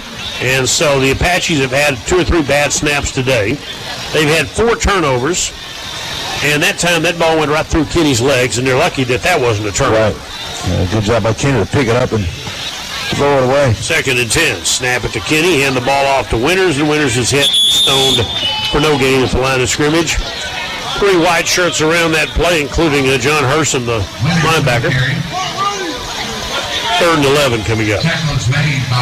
We're down to about 1:05 to go in the third quarter, and I'm telling you, I wouldn't be angry if they ran the clock, but you cannot let that happen in your own stadium. Right, and we've got a sheer pride you're not going to let that do. We've never Nor seen should that happen. Yeah, I don't want to see it happen. Right, and we've never seen that happen again. I wouldn't want to see it. Never seen the Apaches have to deal with that. No, and back to pass Kenny. He's in big trouble. Now he's going to scramble, and he's got a little running room. How about Landry Kenny? He may have a first down, 35-yard line. Kenny in all kinds of trouble. He was surrounded by white shirts. But again, Tyler has been guilty of this afternoon. They had so much pressure on it, they left the middle open, and Landry Kenny scrambles upfield for a first down. Made a couple of moves to get upfield. Nice job by the quarterback on that one. 30 seconds left to go in the third quarter, down 52-7. Don't give up on Landry Kenny. He's still out there battling away. Again, Brendan Strickland's had a rough day with 3 picks and no touchdowns. Snap it to Kenny again. Might be the final play of the third.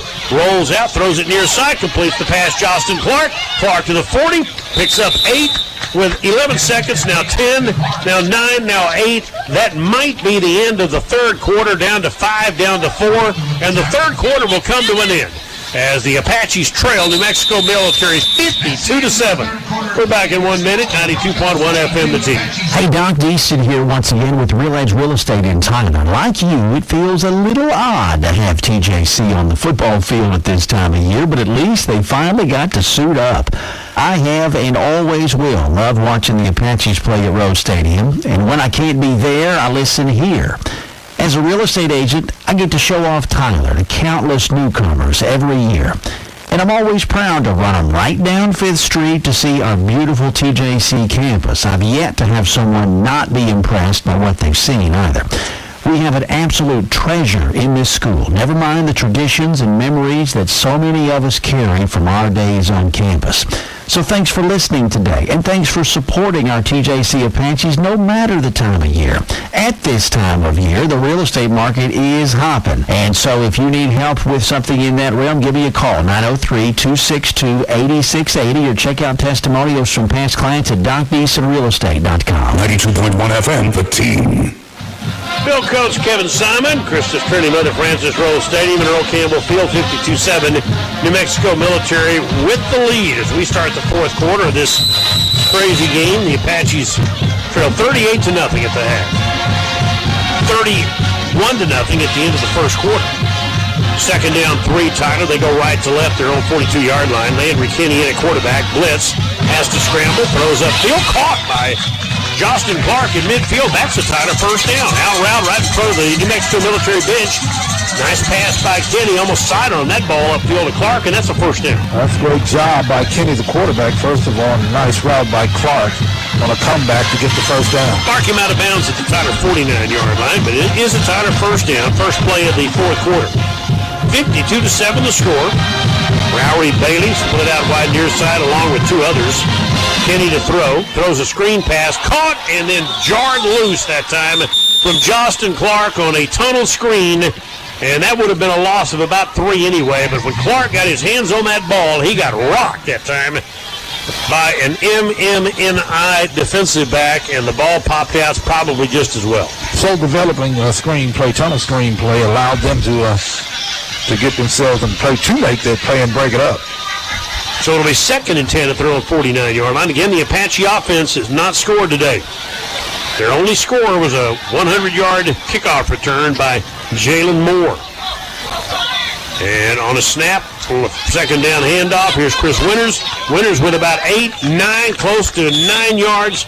Close to a first down run, right up the gut that time by Chris Winters. He's a little short of the first down.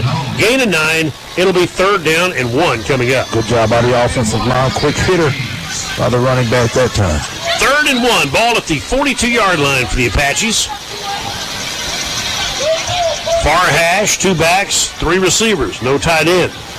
On a 3rd and short.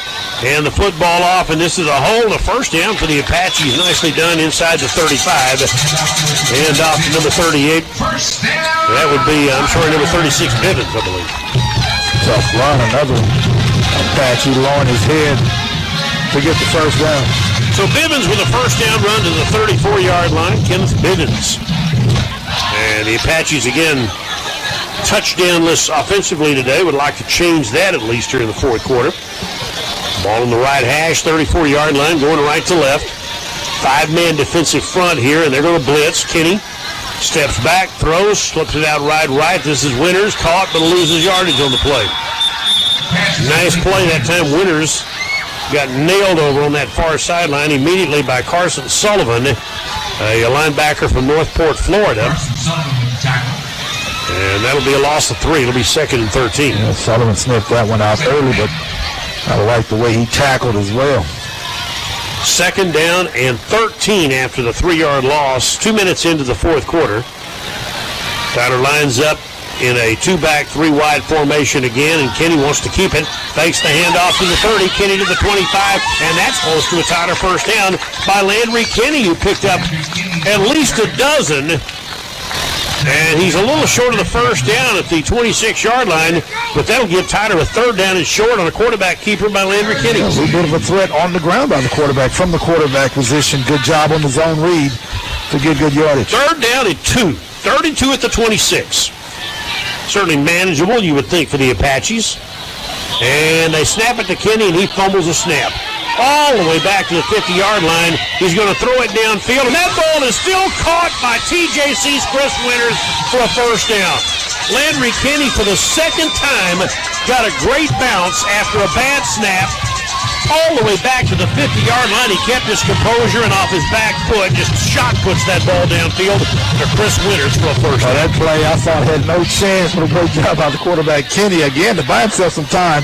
Get off a good pass for the first down. All right, first down at the 21-yard line. Not exactly the way it was drawn up, but it worked. And it's a first down. Tyler and Landry Kenny calls a timeout. We'll take a 30-second break with it. 11:55 to go. Tyler trails 52-7, but they're driving. Back in 30 seconds on 92.1 FM The Team.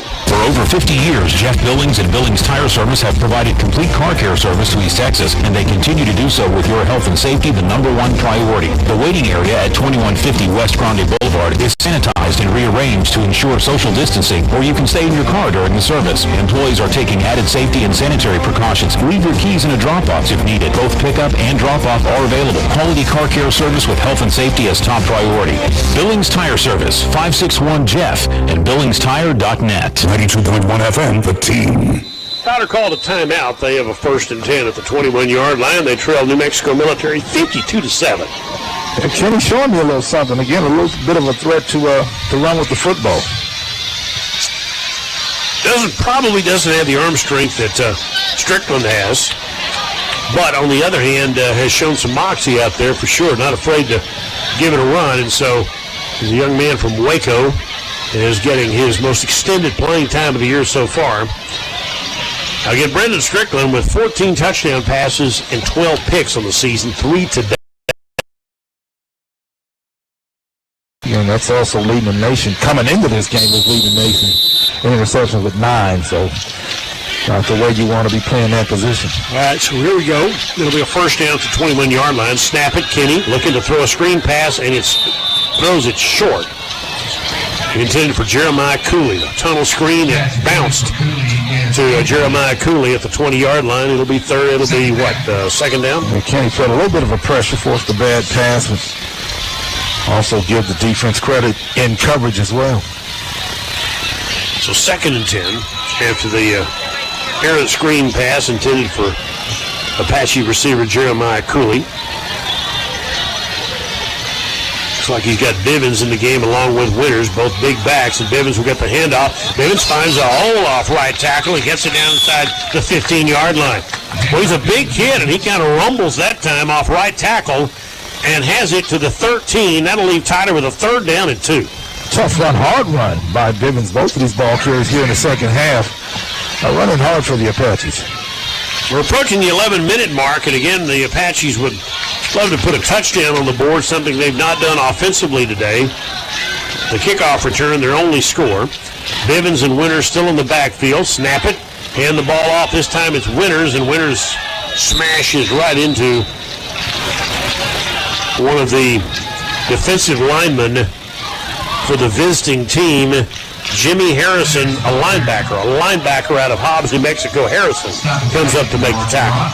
They ran blitz that time, and ball carrier ran right into the teeth of that blitz. Harrison, 5'11", 215, and he lowered the boom that time on an Apache. Okay, it's 4th down and 2. Tyler will obviously go for it here at the 13-yard line. It has been a dry day for the offense. Time for them to step up. They got Winters in the backfield. Kenny the quarterback. It's a 4 wide receiver set in the near hash on 4th and 2. Kenny back to throw. Rolling out. In some trouble. Now he's going to tuck it. He's going to run with it. Did he get there? He's run out at the 11-yard line. That's going to be close. Depending on where they market the ball. Yeah, I think he got it. Well, that was close. They're going to give it to him. Wow. He got just enough before he got run out of bounds. Good job by Kenny.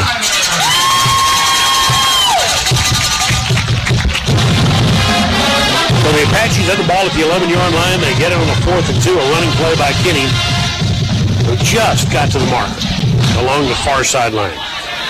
Ball on the right hash. 2 running backs, and again from the 11-yard line. Tyler still grinding away, trying to score a touchdown. Hand the ball off. They'll fake the handoff, and Kenny will keep it. He'll get to the 10. That's all. Faked it to Bivens.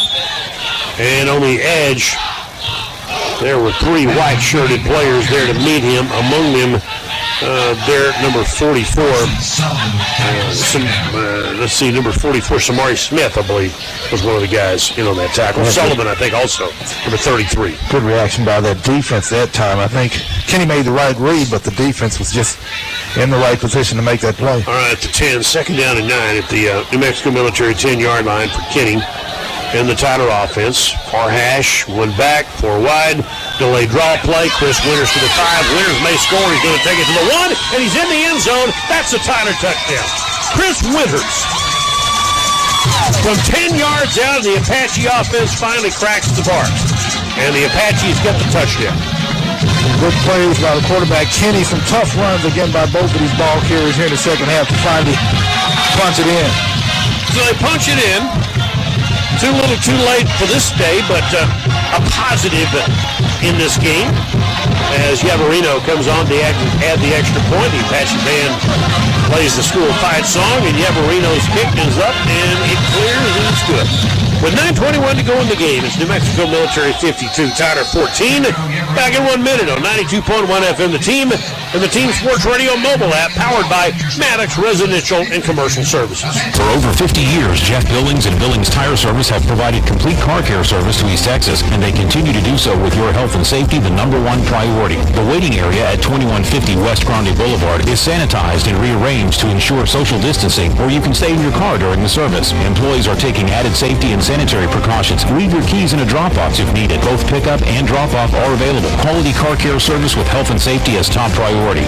Billings Tire Service, 561-JEFF, and BillingsTire.net. Hi, John Bass from Major's Pharmacy. Woo, son, come see us at Major's Pharmacy, because, brother, they got it all. When you don't feel well and need a prescription filled quickly, the chain pharmacies will make you wait. Major's Pharmacy won't. Bring your prescription to Major's Pharmacy, and in most cases, they'll fill it and have you on your way in 15 minutes or less. Major's Pharmacy accepts most major insurance plans. Major's Pharmacy, South Broadway at Shelley Drive, across from Wagner Cadillac, and online at majorspharmacy.com. 92.1 FM, the team. Yavarino has it teed up at the 35-yard line. The Apaches are going to kick it away. It's a line drive kick. They're now 52-14. Ball picked up at the 10-yard line. This is Phillips, I believe. Phillips upfield. He's already had one long kick return, and he's gone. Phillips had an 80 earlier, and he's going to score the touchdown. This will be an 80-yard kickoff return by Malik Phillips. Untouched. You could dust his jersey for Tyler fingerprints, and you wouldn't find any. 9:08 to go. 80-yard kickoff return, touchdown for Phillips. Again, that's the story of the day. Anytime the Apaches get something good, not much has been good for the Apaches today, but they seem to respond accordingly, and that's a nice return. Late penalty flag, probably a celebration penalty against the Broncos. I think the touchdown will stand. Well, their 12-hour bus ride home tonight is going to be a little better. That easy, yeah, I think. I guess, I don't know that 12 Still a long hours, haul, but listen, if you lose, then you got to make that trip, y'all. It's a little bit more fun on the way home with that last scoring drive for the Apaches. Didn't have time to recap it, but a lot of sevens. That's a 17-play scoring drive that took 7 minutes and 9 seconds that went 77 yards. Wow, okay. Seven's the number. Seven's the number. Winners with a 10-yard run, and then they come right back, kick it off. The kid goes 80. And they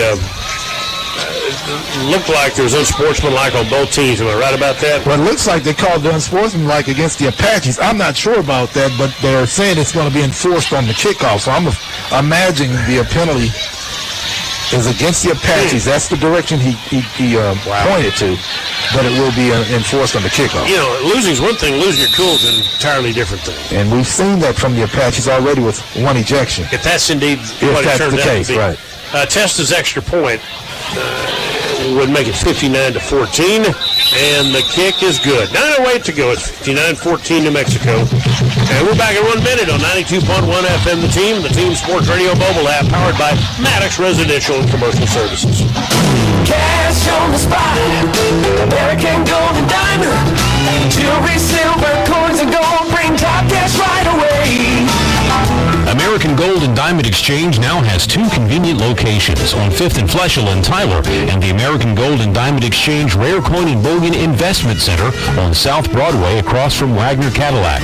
American Gold and Diamond is the East Texas market maker for gold and silver bullion and rare coins. American Gold and Diamond Exchange sets the bar, giving the highest dollar for unwanted jewelry. American Gold and Diamond Exchange pays cash on the spot, no matter the size of your transaction. If you're a collector, an investor, looking for a unique gift, or you need money fast, trust the team that delivers. American Gold and Diamond Exchange with 2 Tyler locations, 5th and Fleschel and South Broadway across from Wagner Cadillac. On the web at TylerGoldBuyer.com. That's TylerGoldBuyer.com. 92.1 FM, the team. Well, penalty, they originally signaled against TJC, but it's actually unsportsmanlike against New Mexico Military, which made sense, probably a celebration after the kickoff return. So the Bronx will kick off from the 20-yard line, leading 59-14 after the 80-yard kickoff return. The kick certainly returnable from the 23-yard line by the Apaches. Nick Rimpert out to the 40, Rimpert to the 41, and the tackle there. And so the Apaches, with 9:01 left to play in the game, will have the football back. And I don't know about you, my man, but I've seen enough here today, I think. Yeah, I'm a little surprised by what this particular Bronco team was able to do against the Apaches. I didn't see this coming. Had you told me Kilgore had gotten up the way they did, I'd still be a little bit surprised, but I'd understand that a little bit more than this. I thought this was going to be a good contest today. Just a little surprised at how this one played out. Mama, ring the dinner bell. I'm ready to go home. I'm right with you. My goodness, 59-14. I think this is, again, the record keeping in this league is not the best, but this is the worst beating at home that I can remember in my time calling Apache football. I've been doing this for well over 20 years. Okay, from the 41-yard line, Kenny takes the snap, rolls out, throws it downfield. He's got a man wide open. Hey, this is Justin Clark at the 10. And it's 1st and goal, Apaches. Justin Clark got wide open behind the secondary. And that's an Apache 1st and goal inside the 10-yard line. Kenny's doing a good job coming in to finish out this game. Nice job of getting you out. This game has turned into a track meet all of a sudden. Justin has caught 3 touchdown passes, got 1 last week, had 2 against 2 in the game 2 weeks ago at Miami, and he almost had 1 there. Good job by Landry Kenny. I've liked what I've seen from him today. And the Apaches have 1st and goal, marked right at the 10. Rolling out Kenny, looking, standing back at the 20-yard line. Now he's going to throw it downfield into coverage, and that ball is tipped and caught. No. Incomplete. Clark had a hand on it, and then before he hit the ground, ball knocked away, incomplete. A lot of guys with hands on it there. Appeared to be intercepted first, and then Clark had a chance to catch it, but it just falls to the ground. Be interesting to see what they do with the quarterback situation. Brendan Strickland is a very talented kid, but boy, the mistakes have really hurt him this year. And Landry Kenny, not the physical specimen that Strickland is, but on the other hand, he's been able to move the team. I'd be surprised if Kenny doesn't get the nod next week. We'll see what happens. A lot to happen between here and then, but I'd be surprised if he's not starting next week. 2nd and goal at the 10. Bivens in the backfield, 4 wide receivers. Kenny, as the whistle blows at the snap of the football, and this may be a timeout. Somebody, I think they took a timeout.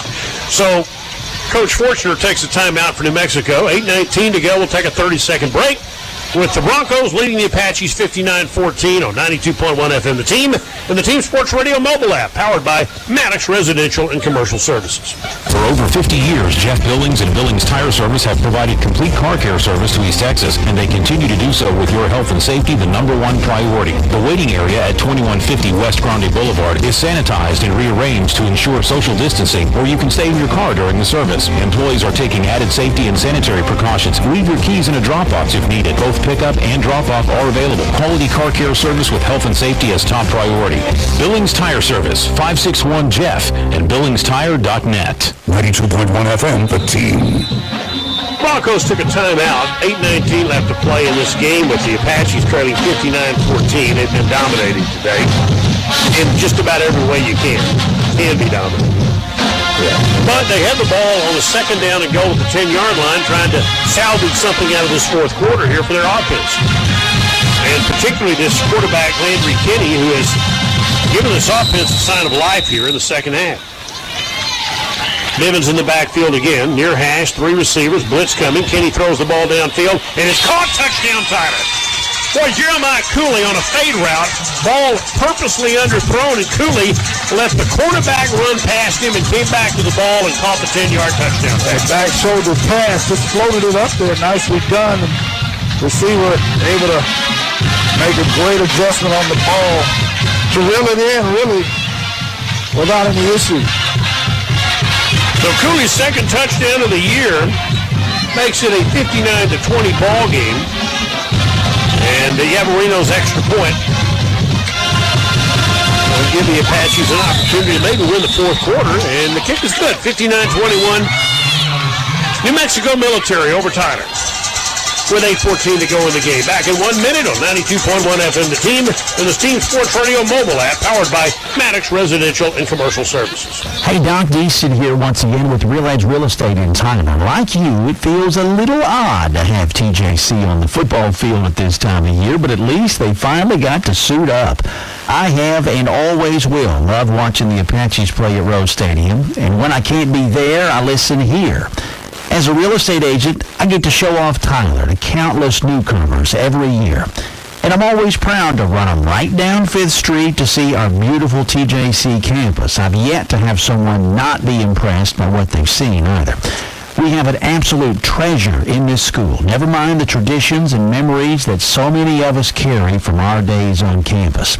So thanks for listening today, and thanks for supporting our TJC Apaches no matter the time of year.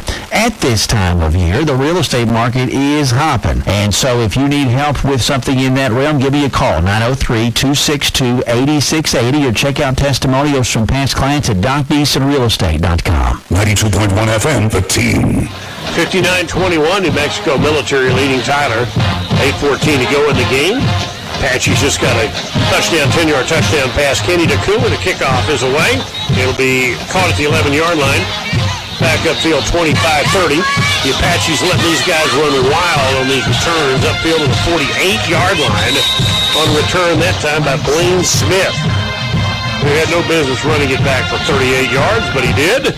And so that'll be good field position for this drive with 8:05 to go in the game. Andrew Kenny has looked good, as we've mentioned. 3 plays, 59 yards, 47 seconds on that last scoring drive for the Apaches. Apaches have covered kicks today like they've never seen one before, you know? They really have. I mean, it kind of looks like they're kind of like lost out there, it looks like, you know? And I don't know. I don't really know what to attribute that to, but here's what it is. First down at the 48. And they've got a third-team quarterback in the game. And they're going to hand the ball for about a 3-yard gain. Late penalty flag. A kid named Ephraim Tualula, a sophomore from Hawaii, is in the ball game. That's a stocky kid. He's a big guy, yeah. He's a big guy.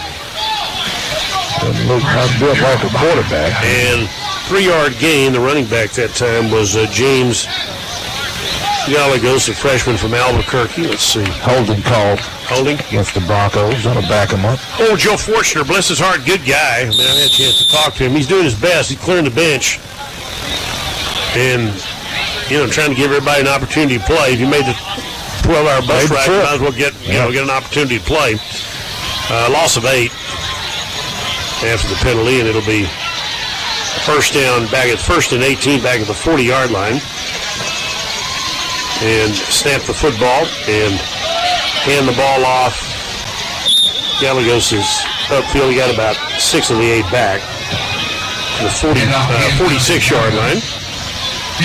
Ephraim Tulio. Okay. Tuliloa. If it's an Hawaiian name, there's got to be Aloha in there somewhere. That's right. Tuliloa is the kid's name. It looks like sophomore from Hawaii. And so it'll be a 2nd and 12 at the 46-yard line. Again, a huge Samoan connection for this club. And you got a bunch of young men from that area. And they're doing a good job. They're great football players. And Tualoa hands the ball off. No gain. It'll be 3rd down. Coming near side the same kid, Gallegos. Daryl Miner will tackle.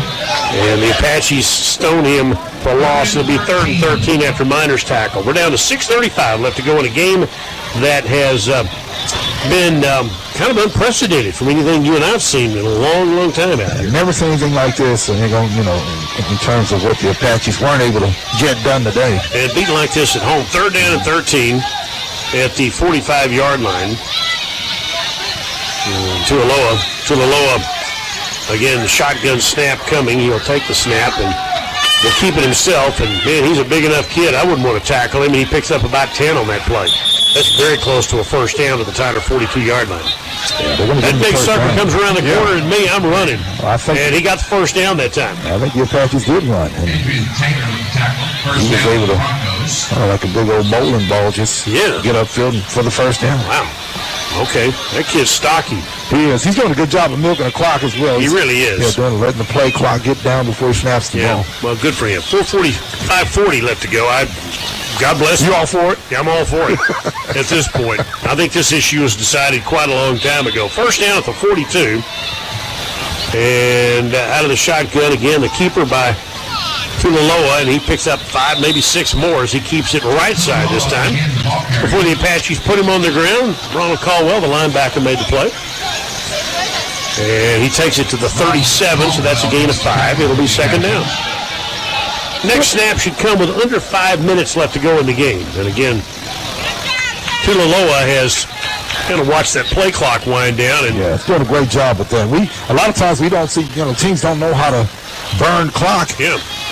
In this age of the spread offenses. Yeah, they just have been taught not to. Right. So he'll let it run down to about 9, now 8, now 7. And it looks like he's going to finally get that thing snapped with about 5 seconds to go. Good for him. And a handoff. And Gallegos is getting all the action right now. Pick up 3 more, maybe 4. That'll make it a 3rd down and about 1. And the big issue right now for the officials is to not let this game get out of hand. Kobe Adams on the tackle for Tyler. It'll be 3rd and 1. Not let these kids get into a fist fight at this point in the game. I mean, obviously Tyler's frustrated with the way this game has gone today, but let's not let that happen. And the officials, I think, are bound and determined not to. And they'll be throwing guys out of here if that starts. 3rd down and 1 at the 33-yard line. Hopefully it won't. And on a 3rd and short, again, they're milking that clock. We're down approaching the 4-minute mark left to play, and Tuiloa on a keeper, and he's going to be very close to a first down. He took it left and picked up short yardage, but he didn't need much. He got a yard. He's still short of the first down. 4th and about 1.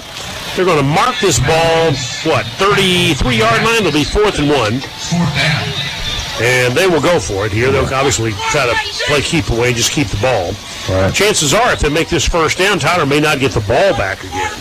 And just let you hear the fans calling out the same. Yeah, it's an easy call. Quarterback, keeper. Oh, yeah. Well, Tyler puts 8 guys in the box here expecting that, trying to stop this 4th down play. Tuiloa weighs about 240 pounds. He puts a man in motion, and he's going to keep it. He's going to have the first down and a little bit more. Nice stiff arm at the 25, and he's down to the 24-yard line, and he stays in bounds. He did a good job there. He went to the ground and let Kobe Adams tackle him at the 24-yard line and did not run out of bounds. Headsy play again. This quarterback is again doing a great job milking the clock and an outstanding job of getting the first down and then going down to keep the clock running. We are coming down near the 3-minute mark. And if I could buy him lunch, I would. You would? I would, yeah. I bet he'd take it. He probably would, except he's probably already got one paid for on the bus. But that's true. You know, God bless this young man for getting this game over with. It's first down at the 24-yard line from the near hash and a man in motion. Tuiloa hands the ball off to Gallegos, and Gallegos, with a penalty flag thrown, gets it to the 20-yard line. I'm wondering if somebody didn't pull a face mask. I think that's a face mask, Carl. You got 2 He got spun around down there by somebody. Head got yanked around, so that appears to be a face mask called against the Apaches. That would be the second of the day.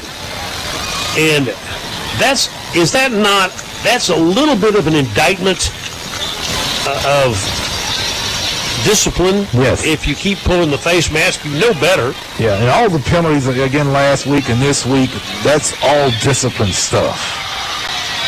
I mean, that's the first mask on Tyler, right? And that's what it is. Mm-hmm. Takes it down near the 10-yard line. And the question now is, do they score and break 60? 2:40 to go, and they're knocking at the door to do that.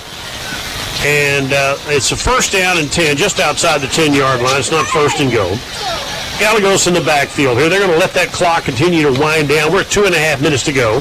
Clock's inside 10 seconds on the play clock, and a man in motion. Tuiloa will hand the ball off down to the 5-yard line on a first down play. Gain of about 5.5. Once again, Gallegos with a run. So they'll mark him at the 6. That's a gain of about 4.5, right at 5 yards. Second down and 6. We're down to 2:05 left to go. The play clock's at 25. Keep on running it, and again, it'll be interesting to see if they punch this in. Tyler trying to keep him out of the end zone and keep this thing from going over 60 this afternoon for New Mexico Military. We're at $1:50 left to go in the game and 12 seconds on the play clock. Ball's at the 6-yard line, and at some point, Tuiloa, well, he's going to hand the ball off, and this will be a gain of about 2 more. I keep thinking that maybe he'll just take a knee. That'll take it down to the 4-yard line. At this point, Kevin, on a third down, do you just take a knee here, and or do you try to punch it in? Well, just based on what they've done so far, I don't think they're going to take a knee. I think they're going to try to punch it in. Third down. All right, let's see what they do. It's third down at the 4-yard line. Play clock's at 22. Game clock's at 1:15 to go. This might well be the final play of this game if it does wind down and they score, but if not, they might just take a knee or might just let the clock run out at that point. So we're down to about a minute left to go in the game. Snap the football, and Tuiloa is going to keep it, and he's going to be hit at the 6-yard line by James Neal. Nice play by Neal. Good pride play by James Neal to force a fourth down. They lose 3 yards on that play, but the Tyler middle linebacker says, you know what, I've seen enough of this today. And he slammed Tuiloa to the ground with 44 seconds, 30 left on the play clock. And so on fourth down, obviously they're going to run a play here of some kind. But for all intents and purposes, the final score, it appears to be 59-21. This is where hopefully Coach Fortner decides, you know what, I mean, we've obviously done what we need to do here today. So let's see what they do here. They may or may not even take a snap here. Down to 4, down to 3 on the play clock, down to 2, down to 1, and they're going to let this thing run out. They got the playoff. And Tuiloa's back to throw. He's going to throw it to the end zone. Caught, touchdown. Wow. That surprises me a little bit. And they break 60. They throw a touchdown pass with 4 seconds left in the game to Jalen Smith. Does that surprise you? Yeah, it's surprising, but I didn't think the way they were running their offense that they were going to take a knee. Now, the pass surprises me. I thought they just handed it off and let the quarterback keep it once again. I think this is probably the beginning of some bad blood between these two teams. A late score to go over 60. Wow. 65-21. That surprises me. That they would put one in at the end of a game like this. I mean, they're not obligated to do anything. I mean, you play and you score. That's the 13 quarterback. He wants to score as much as anybody else. And the extra point is up, and it is good. So the score is 66-21, and that will most likely be our final today. Let's take a 30-second timeout on 92.1 FM The Team. Hi, John Bass from Major's Pharmacy. Woo, son, come see us at Major's Pharmacy, because, brother, they got it all. When you don't feel well and need a prescription filled quickly, the chain pharmacies will make you wait. Major's Pharmacy won't. Bring your prescription to Major's Pharmacy, and in most cases, they'll fill it and have you on your way in 15 minutes or less. Major's Pharmacy accepts most major insurance plans. Major's Pharmacy, South Broadway at Shelley Drive, across from Wagner Cadillac, and online at majorspharmacy.com. 92.1 FM, The Team. All right, 8-yard touchdown pass. Tuiloa did a good job, though. He milked about the last 5 minutes of this game, and then they score with 4 seconds to go. And 66-21 is up on the board. And I'm just wondering what Coach Rocco thought about that score. Probably the same thing we're thinking.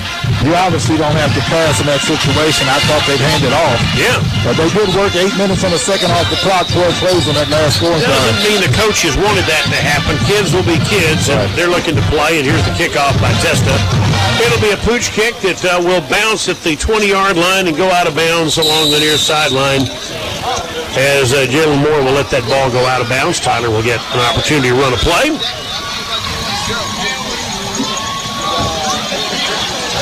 It's been kind of a testy game here today because the score has been so lopsided. Tyler has had one player kicked out and a couple of unsportsmanlikes in this game. And They are going to go to Blinn next week, come back home against Cisco with a, 2-4 record now? 1-4 in the conference? Yes, sir. Ball's at the 35-yard line. The Apaches have Landry Kinney out there for one more play, we think, in this crazy game. And then this one will be in the book. Snap it, hand the ball off, and here comes Bivens upfield to the 43-yard line, and the game comes to an end. So the New Mexico Military Broncos come into Rose Stadium today and dominate the TJC Apaches and win it 66-21. Back after this timeout on 92.1 FM The Team and the Team Sports Radio mobile app powered by Maddox Residential and Commercial Services. We're here with Katie from TJC. Now, Katie, tell us a little bit about registering early for fall classes. Yeah, so it's so important to get your registration done. There comes a lot of benefits in registering early. You get to have a jump start on your education, and also I know schedules can be complicated, mostly for students that work, and just being able to register early, you get more options. So don't wait for the last minute because classes can fill up. Registration for fall is open right now. Katie, where can we find out more? Visit us at tjc.edu or at a registration event. Hi, it's Doc Deason with Real Edge Real Estate in Tyler. Thanks for being part of today's TJC football broadcast. What a treat it is to have the black and gold back on the field and on the air. No matter the time of year, it's always fun to pull for our Apaches. But I think it's a little sweeter this time around. By now, real estate's running wide open, so if I can offer some help to you, feel free to give me a shout. 903-262-8680. That's 262-8680. DocDeasonRealEstate.com. For over 50 years, Jeff Billings and Billings Tire Service have provided complete car care service to East Texas, and they continue to do so with your health and safety the number one priority. The waiting area at 2150 West Grande Boulevard is sanitized and rearranged to ensure social distancing, or you can stay in your car during the service. Employees are taking added safety and sanitary precautions. Leave your keys in a drop box if needed. Both pickup and drop-off are available. Quality car care service with health and safety as top priority. Billings Tire Service, 561-JEFF, and BillingsTire.net. Hi, John Bass from Major's Pharmacy. Woo, son, come see us at Major's Pharmacy, because, brother, they got it all. When you don't feel well and need a prescription filled quickly, the chain pharmacies will make you wait. Major's Pharmacy won't. Bring your prescription to Major's Pharmacy, and in most cases, they'll fill it and have you on your way in 15 minutes or less. Major's Pharmacy accepts most major insurance plans. Major's Pharmacy, South Broadway at Shelley Drive, across from Wagner Cadillac, and online at majorspharmacy.com. A smooth-running, dependable truck, SUV, or car is no accident. It involves regular maintenance by professionals trained in today's technology. You just don't see people doing their own repairs these days, and that means you need an auto repair and maintenance partner you can trust. Robertson Automotive is that partner. The state-of-the-art, full-service Robertson Automotive Auto Repair Service Center is just a half mile past the loop on South Highway 155. They work on all